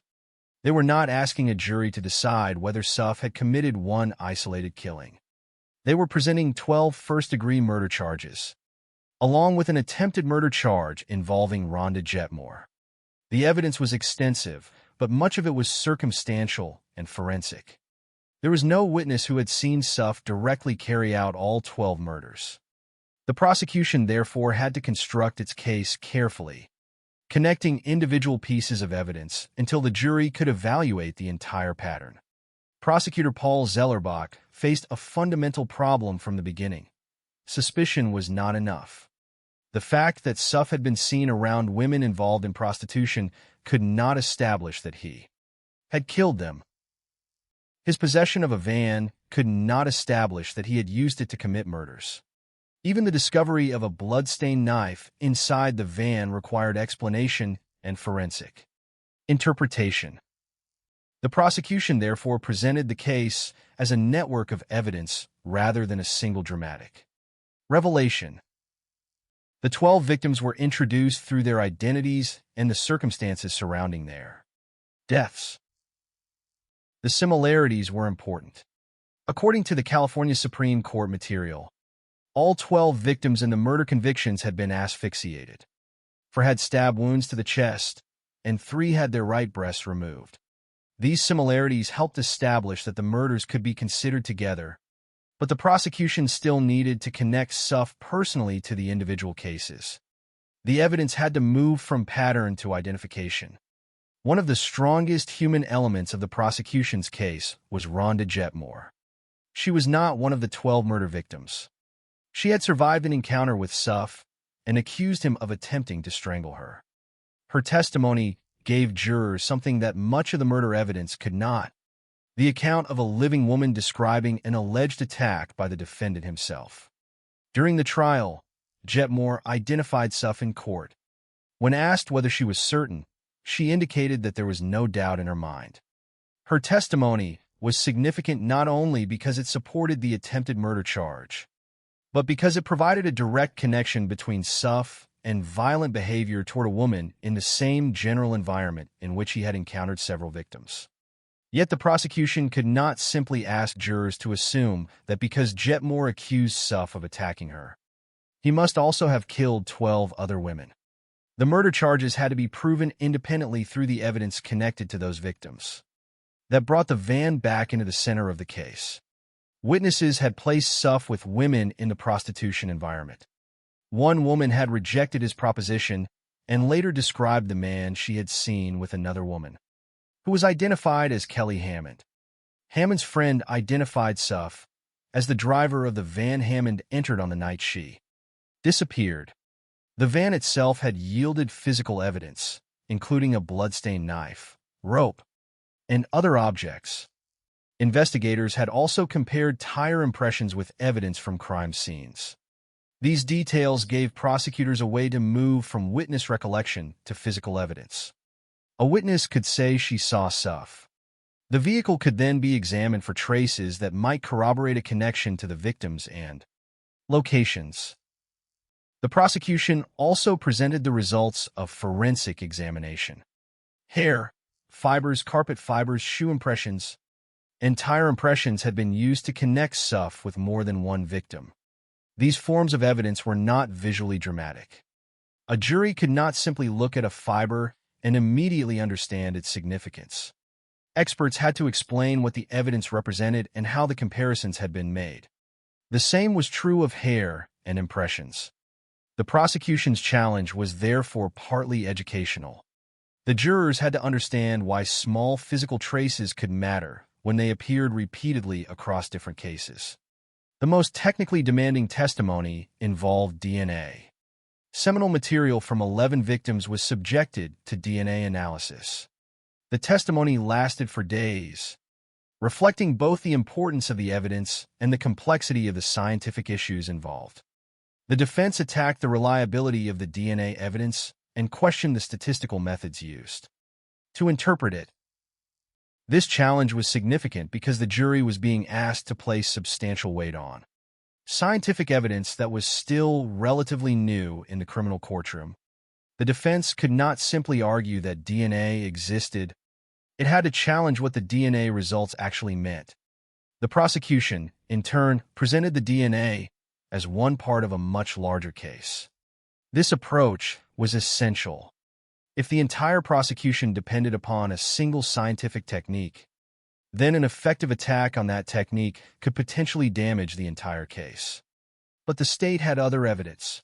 It had witness testimony. It had the van. It had tire impressions. It had shoe impressions. It had hair and fibers.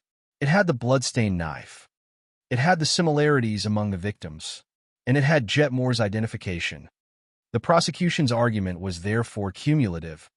The jury was asked to consider what all of these pieces meant together. The defense responded by emphasizing the circumstantial nature of the case. Suff did not take the witness stand. He did not personally explain his movements or provide his own account of the murders under oath. Instead, his attorneys challenged the prosecution's evidence and offered alibis for some of the times associated with the killings. Their strategy placed pressure on the individual connections. If a witness's memory could be questioned, if a forensic comparison could have another interpretation, or if a timeline could be explained through an alibi, then the defense could argue that the prosecution had not eliminated reasonable doubt. This was the central battle of the trial. The state did not need to prove that Suff was a suspicious man. It needed to prove that he was responsible for specific murders. The defense did not necessarily need to provide an alternative explanation for every piece of evidence. It needed to convince jurors that the evidence did not reach the level required for conviction. That distinction shaped the courtroom presentation. The prosecution repeatedly returned to the idea of convergence. One connection might be explained away. Two might still be coincidence. But the more independent connections that pointed toward the same person, the more difficult it became to treat them as unrelated. A witness placed Suff with a victim. The van was associated with the victim. Tire evidence connected the vehicle to locations. Physical traces connected Suff with multiple cases. Biological evidence linked material recovered from victims to the forensic investigation. The bloodstained knife provided another connection to a victim. The prosecution argued that these were not isolated facts, but components of one larger pattern. The defense, however, continued to challenge the reliability and interpretation of that pattern. The jury had to decide whether the prosecution structure was convincing. As the trial continued, the courtroom became a place where years of investigative work were reduced to questions of evidence and law. Every victim had to be considered separately, yet the prosecution also needed the jury to see the common threads between them. Every forensic result had to be explained, yet the jury had to understand how the different results reinforced one another. Every witness had to be assessed individually, while the overall testimony had to be considered in context. This was the difficult task of turning an investigation into a verdict. The case also contained a significant limitation that prosecutors could not ignore. Authorities had originally suspected Suff in as many as 19 killings.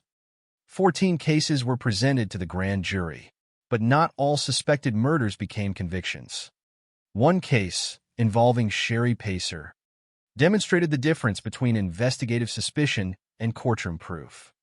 Pacer's body had been found behind a bowling alley, but the sprinkler system had washed away much of the physical evidence.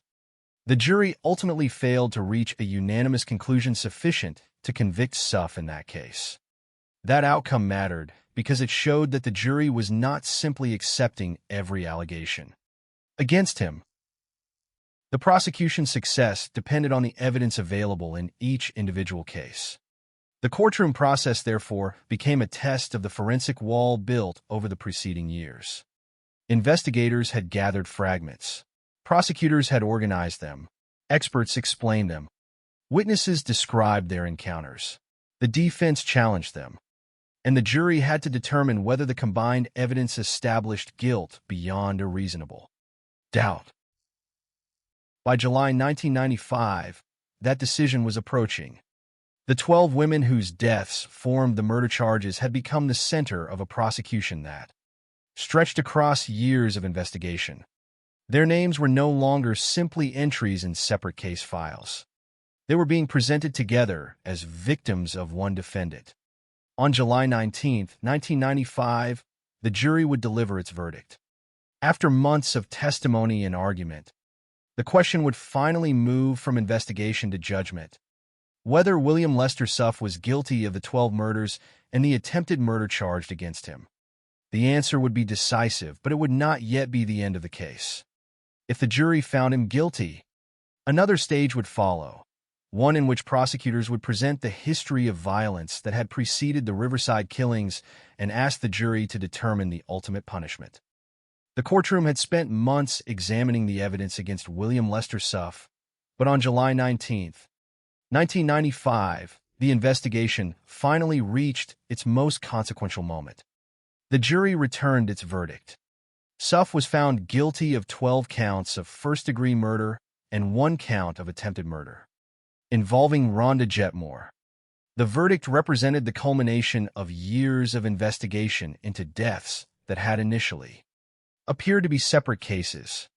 It also reflected the prosecution's central argument that the evidence did not depend upon one witness or one forensic discovery, but upon the convergence of many different forms of evidence. Hair, fibers, tire impressions, shoe impressions, the van, the bloodstained knife, witness testimony, and DNA had been presented as parts of a single evidentiary structure. The 12 murder convictions concerned the deaths of Kimberly Little, Tina Leal, Darla Ferguson, Carol Miller, Cheryl Coker, Susan Sternfeld, Kathleen Milne, Sherry Latham, Kelly Hammond. Catherine McDonald, Delia Zamora, and Eleanor Casares. Their names represented the cases that prosecutors had been able to establish to the required legal standard. The verdict also demonstrated an important distinction that had been present throughout the investigation. Authorities had suspected Suff in as many as 19 killings, and 14 cases were eventually presented to the grand jury. But suspicion was not enough to produce a conviction. One of the cases that did not result in a murder conviction involved Sherry Pacer. Her body had been discovered behind a bowling alley, but a sprinkler system had washed away much of the physical evidence. The jury ultimately failed to reach a unanimous conclusion sufficient to convict Suff in that case. That outcome is important because it shows that the legal case was narrower than the broader investigative suspicion surrounding him. 12 murders were proven in court. Other suspected connections remained outside those convictions. The verdict, therefore, did not establish that every unsolved murder in Riverside County had been committed by Suff. It established the crimes for which the jury found the evidence sufficient. The attempted murder conviction was different in another important respect. Rhonda Jetmore was alive to tell the jury what happened to her. Her testimony gave the prosecution a surviving witness who could identify Suff directly. She had encountered him in the Lake Elsinore area and testified that he had attacked her and attempted to strangle her. During the trial, she identified him and expressed certainty that he was the man who had attacked her. Her testimony provided a rare direct human account in a case otherwise dominated by forensic and circumstantial evidence. The murder convictions, by contrast, depended heavily upon reconstructing events through evidence left behind after the victims' deaths. The jury's decision meant that the prosecution had successfully convinced them that this combination of evidence met the legal standard for guilt. But the trial was not yet over. Because of the severity of the convictions, the next stage would determine whether Suff would receive the death penalty. The prosecution entered the penalty phase with evidence from Suff's earlier life, including his criminal history in Texas. That history dated back to 1974, years before the Riverside murders. In Texas, Suff had been convicted in connection with the death of his approximately 2-month-old daughter. He served a prison sentence and was later released on parole. This earlier conviction became an important part of the prosecution's argument during the penalty phase in California. Prosecutors also presented allegations concerning violence toward another child in the family. The purpose was to establish a history of serious violence rather than presenting the Riverside murders as an isolated episode. The penalty phase therefore expanded the jury's view of the defendant beyond the crimes they had just found proven. The prosecution argued that Suff's history demonstrated a pattern of severe violence. The jury had to decide what punishment was appropriate after already determining that he was guilty of 12 murders and the attempted murder of Jetmore. The significance of the Texas conviction was especially stark because it involved the death of a child and had occurred many years before the Riverside killings. It meant that the prosecution could argue that the violence associated with Suff did not begin in Riverside County in the late 1980s. There was an earlier chapter. That history did not replace the evidence from the Riverside cases, but it became relevant when the jury was asked to determine punishment. On August 17, 1995, the jury returned its penalty decision. Suff was sentenced to death for the 12 murder convictions. The court subsequently formally imposed the death sentence. The result brought a legal conclusion to the trial, but not to the case itself. A death sentence automatically enters a different legal process, one that can continue for many years through appeals and review. Suff's case was therefore taken to the California Supreme Court. The appeal was not simply a formality. The court had to examine the legal issues raised by the conviction and determine whether the judgment should stand.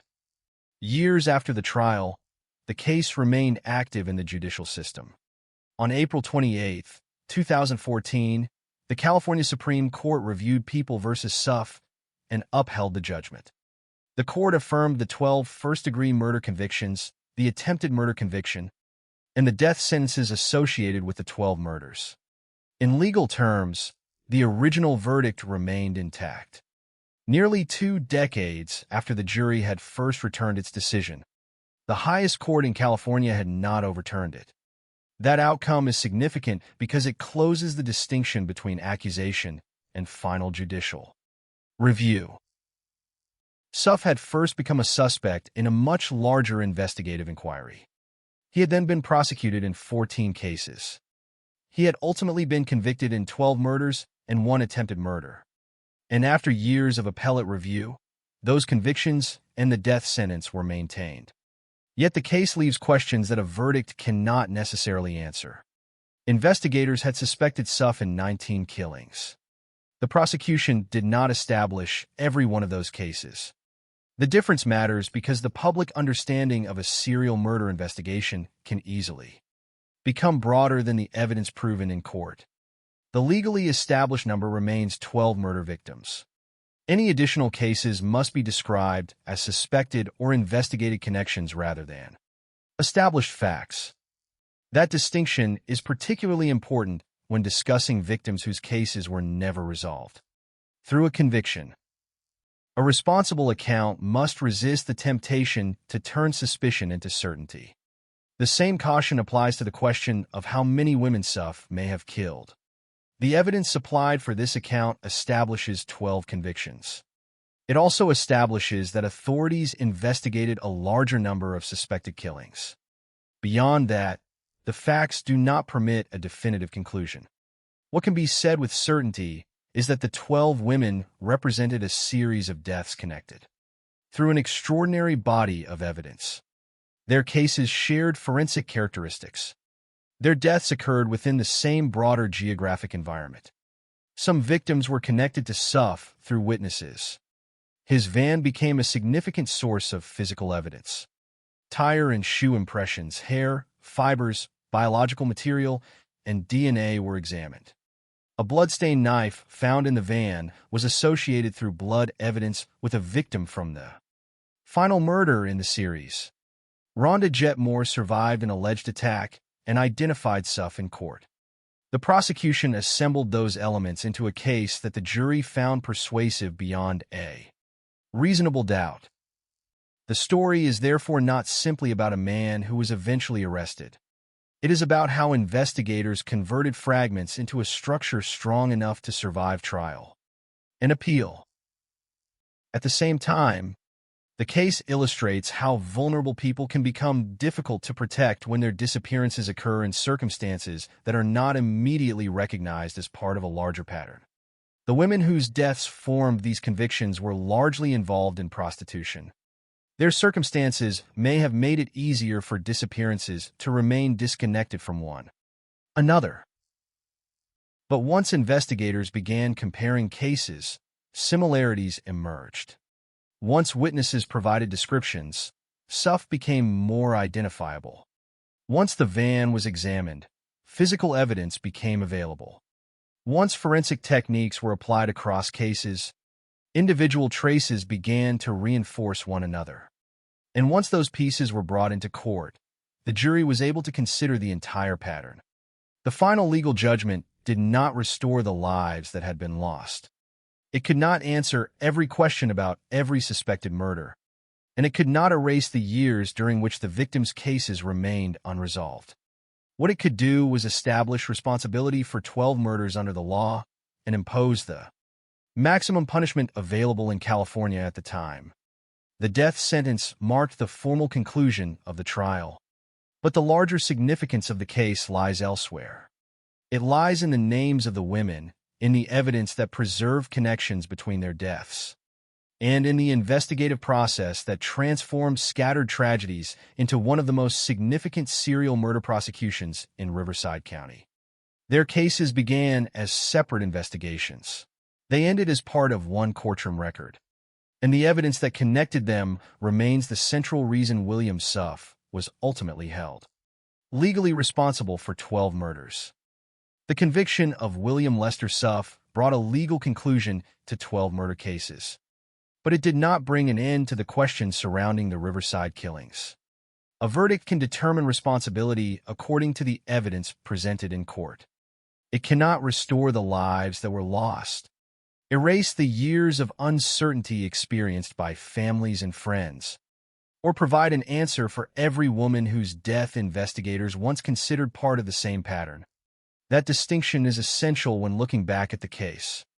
12 women were proven in court to have been murdered by Suff: Kimberly Little, Tina Leal, Darla Ferguson, Carol Miller, Cheryl Coker, Susan Sternfeld, Kathleen Milne, Sherry Latham, Kelly Hammond, Catherine McDonald, Delia Zamora, and Eleanor Casares. They should not be remembered simply as 12 entries in a criminal judgment. Each had a name, relationships, and a life that existed before becoming part of an investigation. The supplied case material does not provide extensive biographies for each woman, and it is important not to invent details that are not documented here. What can be said is that many of the victims were women involved in prostitution, and that circumstance became an important part of understanding how the killings continued for years before investigators could identify and arrest their suspected perpetrator. Their vulnerability was not evidence that their lives mattered less. If anything, the case demonstrates the consequences when vulnerable people disappear, and their disappearances are not immediately recognized as pieces of a larger pattern. The investigation itself illustrates how that pattern eventually became visible.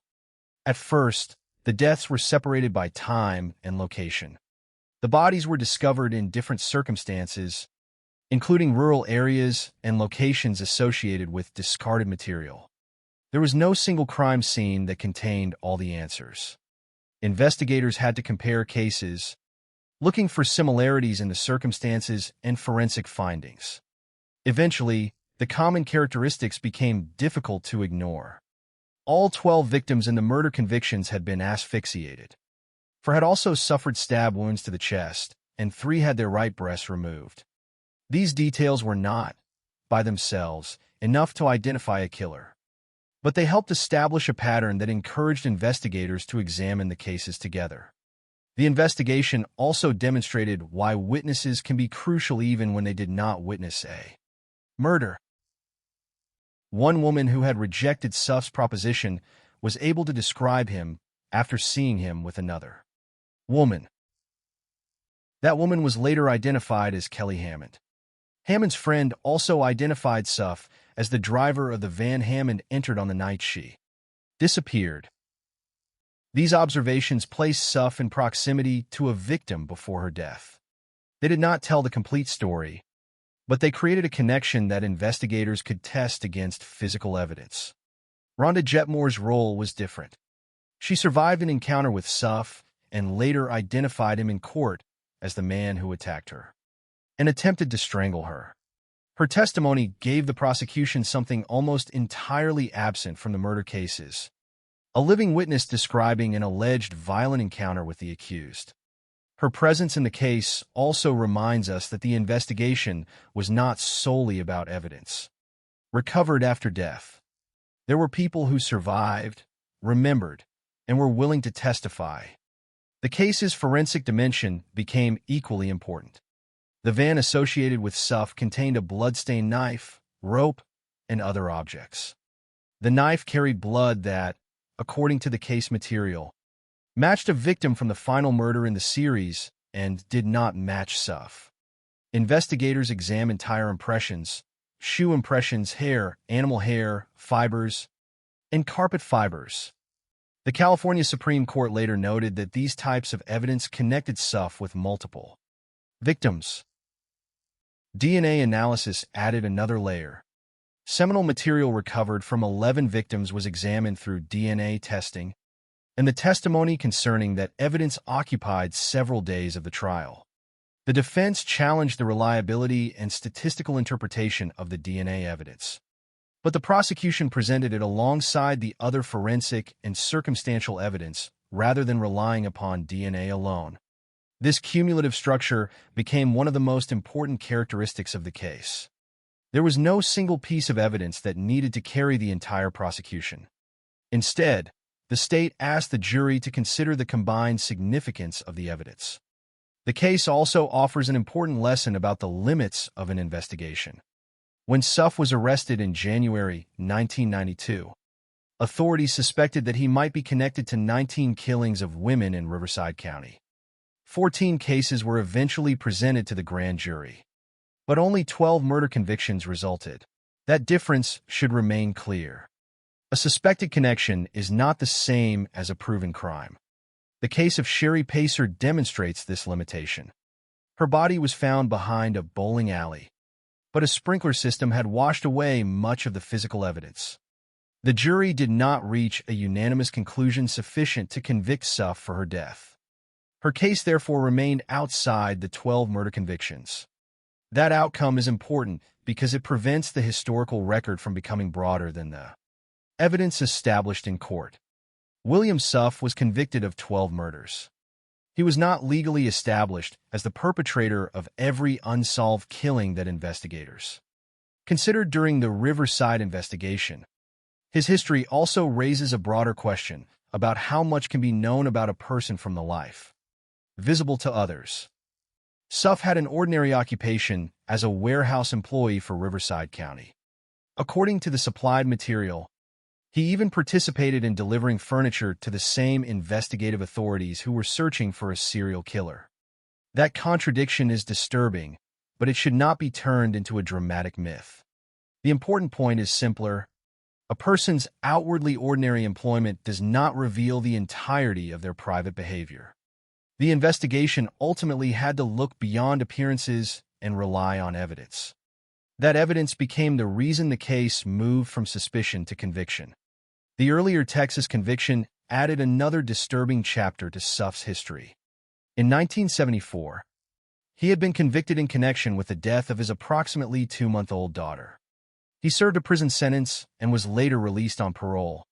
During the California penalty phase, prosecutors presented this history as part of their argument for the death penalty, along with allegations concerning violence toward another child in the family.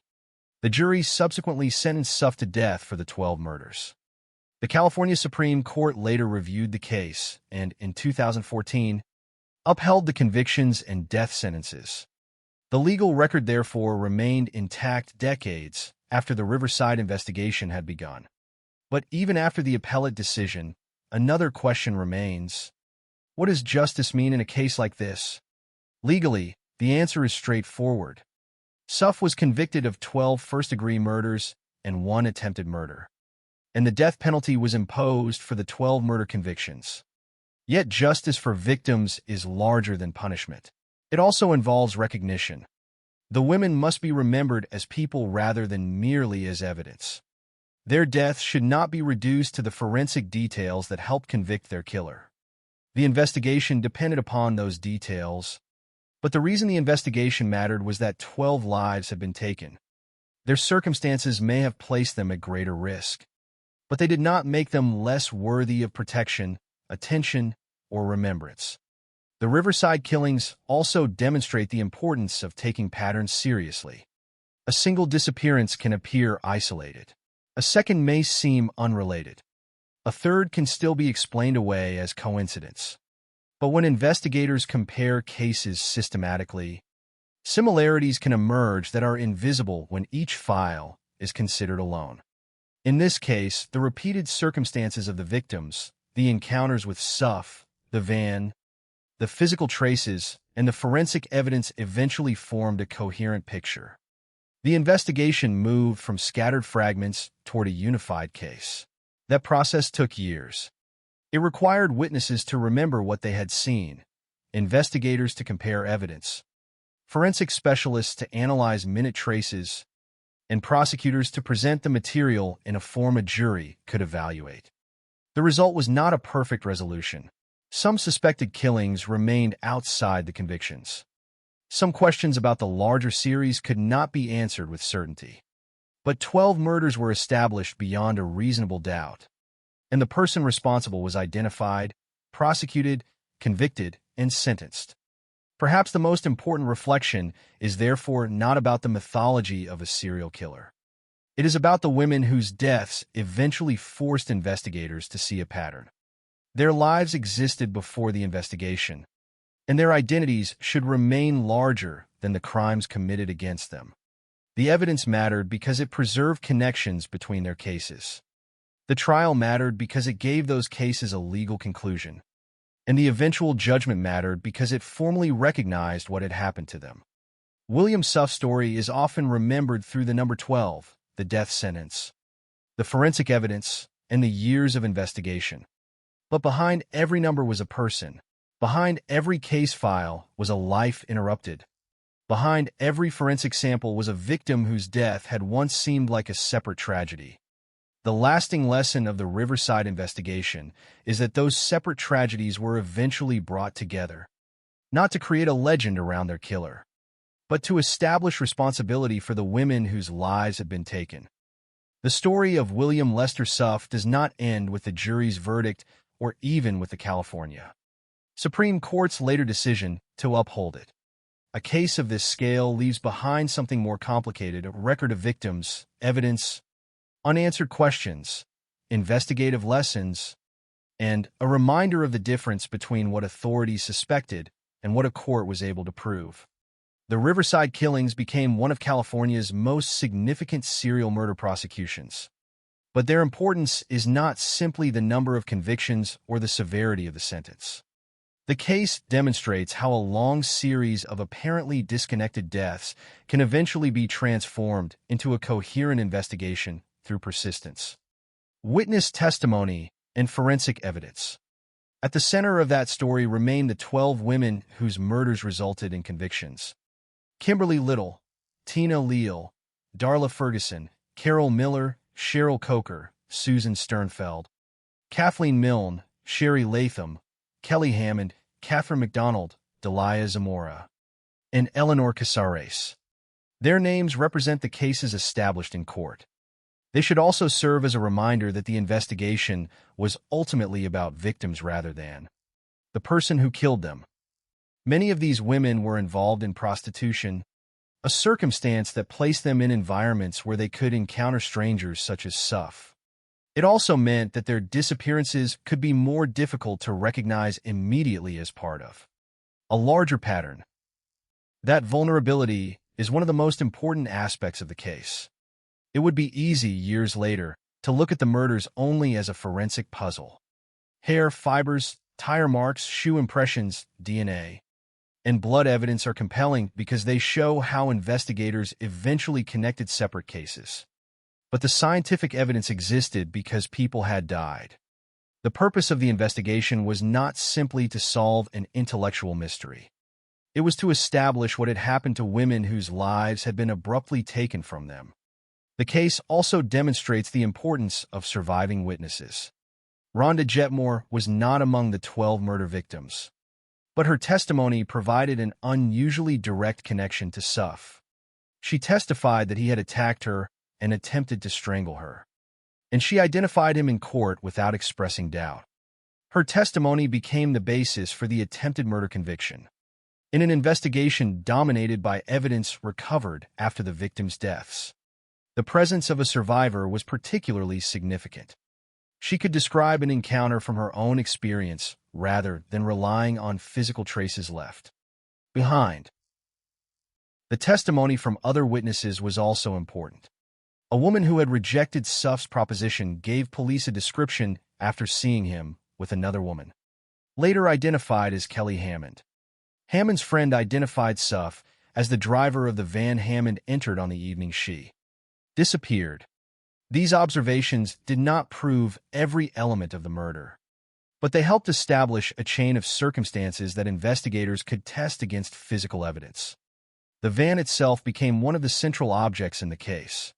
After Suff was stopped on University Avenue in January 1992, investigators examined it and found a blood-stained knife, rope, and other objects. The knife contained blood associated with a victim from the final murder in the series. Tire impressions connected the vehicle to locations associated with the investigation. Other forensic examinations produced hair, fibers, carpet fibers, and shoe impressions. According to the California Supreme Court's review, these different types of evidence helped connect Suff to multiple victims. The significance of this evidence lies in its cumulative nature. The case did not depend upon the idea that one fiber or one tire mark could solve 12 murders. Instead, investigators repeatedly found different forms of evidence that pointed toward the same suspect. DNA provided another layer. Seminal material from 11 victims was analyzed, and the results became a major part of the trial.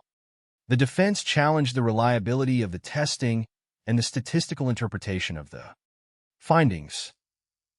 That challenge is important because it shows that forensic evidence is not automatically accepted.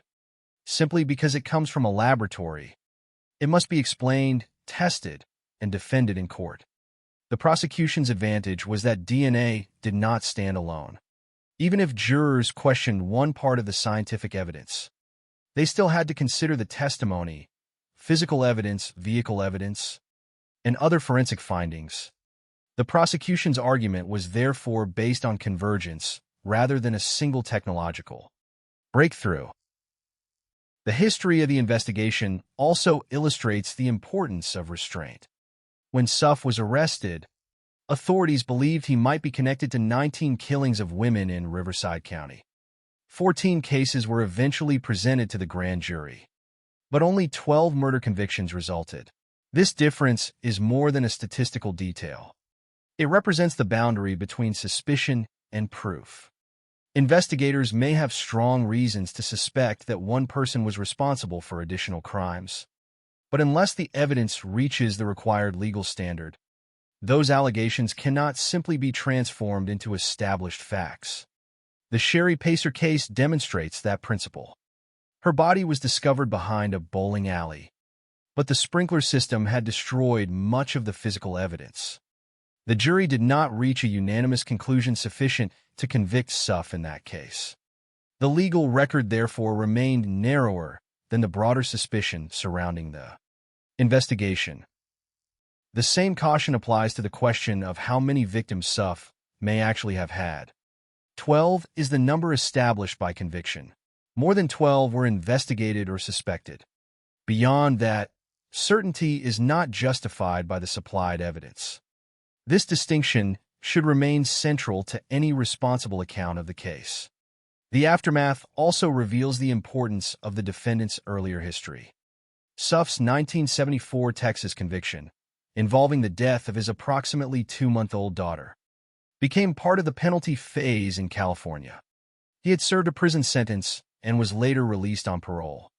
Prosecutors used this history, along with allegations concerning violence toward another child, to argue that the Riverside murders were part of a broader history of serious violence.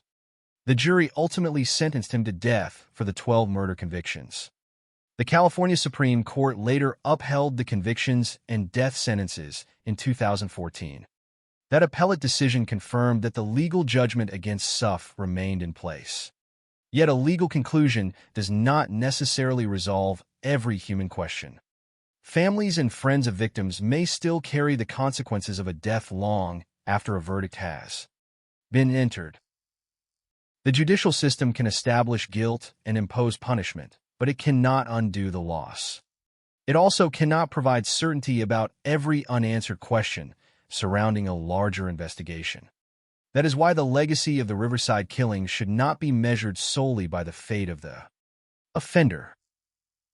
The case also demonstrates how investigative systems can improve when separate incidents are compared rather than treated as isolated events. The murders occurred across different places and over a period of years.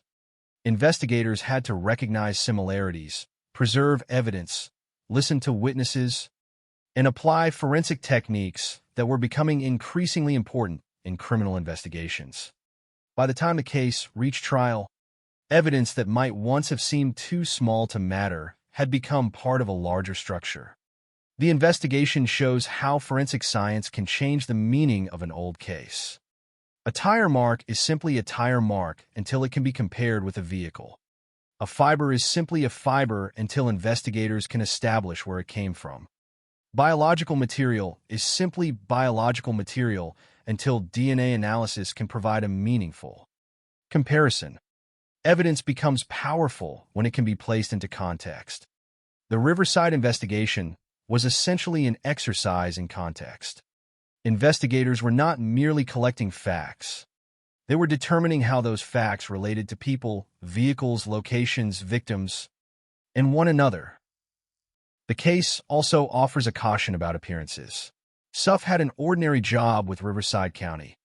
He could move through the community and interact with people without immediately appearing to be the subject of a major investigation.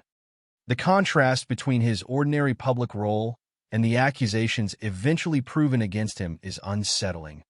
But the larger lesson is that criminal investigations cannot rely upon assumptions about what a dangerous person is supposed to look like. The evidence must lead the investigation. In Suff's case, it was the evidence that ultimately transformed suspicion into a prosecution and then into convictions. The final legacy, therefore, belongs not to the image of the killer, but to the process that established accountability. 12 murders were proven. 1 attempted murder was proven. A death sentence was imposed. Years later, that judgment was upheld by the state's highest court. But the story remains incomplete if it ends there. The 12 women should remain at the center of the narrative. Their deaths created the cases. Their cases created the investigation. Their evidence created the forensic connections. And those connections created the prosecution that eventually held Suff legally responsible. The most enduring lesson is therefore not that forensic science can produce dramatic courtroom moments. It is that patient investigation can give victims a voice long after they are gone. The Riverside murders began as separate tragedies. Through witnesses, physical evidence, and scientific analysis, investigators eventually connected them. The law then transformed those connections into 12 murder convictions. What remains is the responsibility to remember the distinction between the facts proven in court and the questions that remain unresolved, and to remember that behind every forensic trace was a human life that deserved to be seen, protected, and remembered. The legal history of William Lester Suff can be summarized in a few dates and numbers. 12 first-degree murder convictions, 1 attempted murder conviction, a death sentence imposed in 1995, and a California Supreme Court decision in 2014 upholding the judgment. But a case like this cannot truly be understood through numbers alone. The final chapter is not simply about what happened to the defendant after the trial. It is about what remained for the victims, for investigators, for the justice system, and for the historical record once the courtroom had finished its work. The most important fact is also the simplest. 12 women were proven to have been murdered by Suff. Their names were Kimberly Little, Tina Leal, Darla Ferguson, Carol Miller, Cheryl Coker, Susan Sternfeld, Kathleen Milne, Sherry Latham, Kelly Hammond, Catherine McDonald, Delia Zamora, and Eleanor Casares. In the years after their deaths, their identities became connected to one investigation and one defendant. Yet remembering them only through the crimes would be incomplete. The available case material does not provide detailed biographies for each woman, and therefore it would be wrong to invent personal histories or circumstances that are not documented.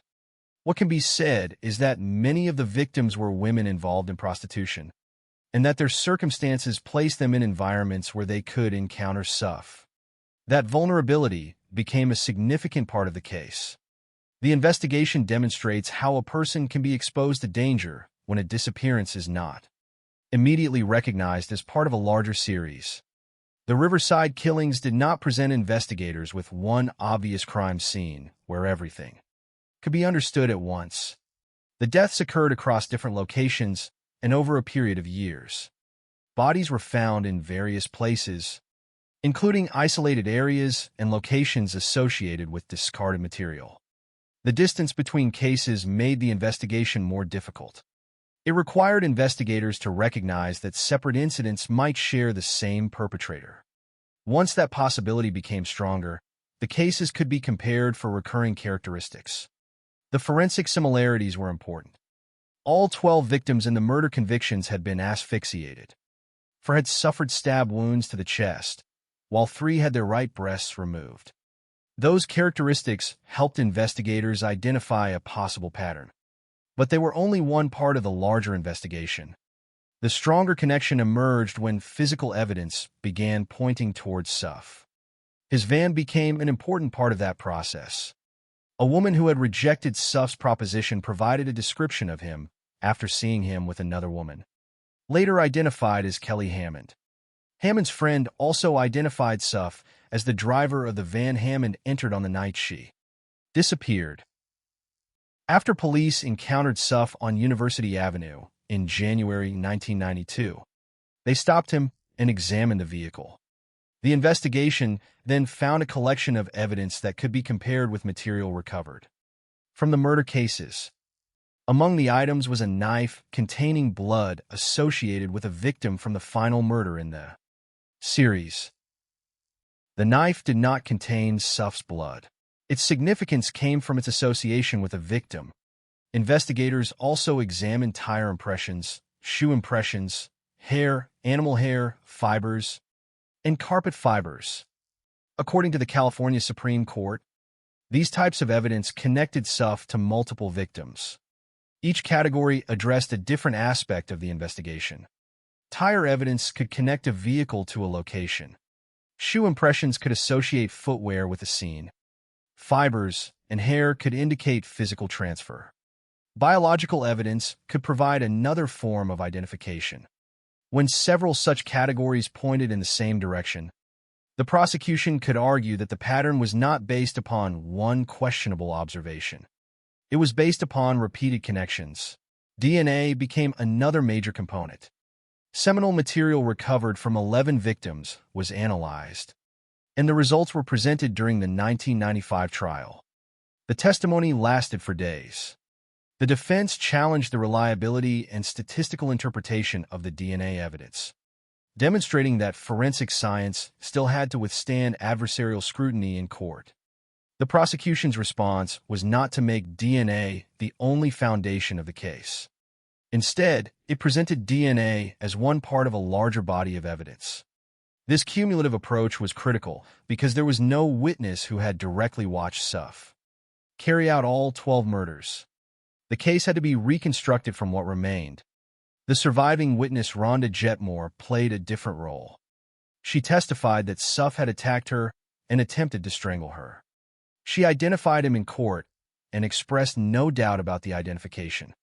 Her testimony supported the attempted murder charge and provided the jury with a direct account of an alleged violent encounter. The contrast between Jetmore's testimony and the murder evidence is significant.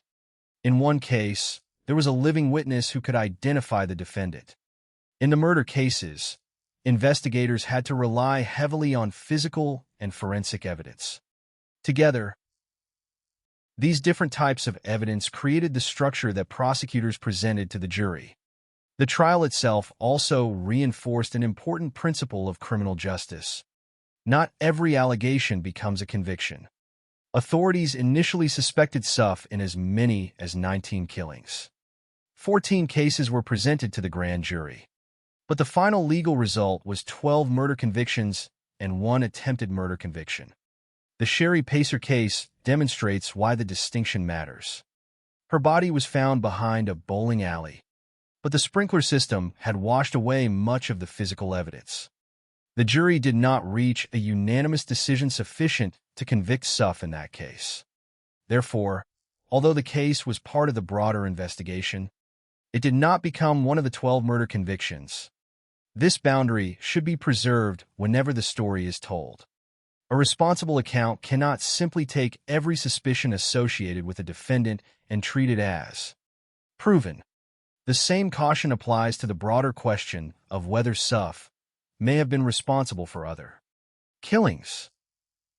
Investigators suspected him in 19 cases, but only 12 resulted in murder convictions. Those 12 are the number established by the judicial record described here. Anything beyond that belongs to the category of investigation and suspicion, not established fact. Suff's earlier history also remained part of the case. In 1974, in Texas, he was convicted in connection with the death of his approximately 2-month-old daughter. He served a prison sentence and was later released on parole. That history became significant during the California penalty phase. Prosecutors also presented allegations involving violence toward another child in the family. The purpose was to demonstrate a history of serious violence when the jury was considering punishment. On August 17, 1995, the jury sentenced Suff to death for the 12 murder convictions. The court formally imposed the death sentence. The case then entered the long process of appellate review that accompanies a death sentence. In 2014, the California Supreme Court reviewed People v. Suff and upheld the judgment. The 12 first-degree murder convictions, the attempted murder conviction, and the death sentences remained intact. The legal process had therefore answered the central question of responsibility. But justice has another dimension that cannot be captured by a court order. A conviction cannot return a victim to her family. A death sentence cannot reverse the years of absence that preceded the discovery of a body. An appellate decision cannot erase the uncertainty that existed while investigators were still trying to determine whether separate cases were connected. What the legal system can do is establish accountability. It can place facts into the official record. It can distinguish proven crimes from unresolved suspicions. It can ensure that the victims' deaths are not forgotten as isolated incidents. The Riverside investigation also leaves a broader lesson about forensic science. The eventual prosecution did not emerge because investigators suddenly discovered one perfect piece of evidence. It developed gradually. A witness remembered a face. Another remembered a van. Investigators examined the vehicle. Tire marks were compared. Hair and fibers were analyzed. Shoe impressions were examined. Biological material was subjected to DNA testing. A bloodstained knife connected the vehicle to a victim. None of these discoveries existed in isolation. Their importance increased as the connections accumulated. This is perhaps the clearest lesson from the case. Forensic evidence becomes most powerful when it is integrated into a larger investigative framework. Science does not replace investigation. It strengthens investigation by giving investigators ways to test their theories against physical evidence. The case also demonstrates the value of survivors and witnesses. Jetmore's willingness to testify gave the prosecution a perspective that physical evidence alone could never provide. Other witnesses helped establish Suff's interactions with women connected to the investigation. Their memories became part of the evidentiary record. Their accounts were not simply background details. They were links in the chain. In the end, the story of William Suff should not be preserved as a story about a mysterious or extraordinary criminal. Doing so risks allowing the offender to dominate a narrative that belongs to the victims. The more meaningful story is how 12 women, whose deaths initially existed as separate tragedies, eventually became the focus of a single prosecution. It is how investigators recognized patterns, how witnesses contributed information, how forensic evidence accumulated, and how prosecutors presented those fragments to a jury. It is also how the legal system maintained a boundary between what could be proven and what could only be suspected. The verdict established 12 murders. The death sentence established the punishment. The 2014 appellate decision confirmed that the convictions remained legally valid. But the final responsibility of telling the story belongs to those who come afterward. The facts must be preserved without exaggeration. The victims must remain at the center, and unanswered questions must be acknowledged rather than filled with speculation. William Suff's case demonstrates that a criminal investigation can eventually transform years of uncertainty into accountability. But it also reminds us that accountability is not the same as restoration.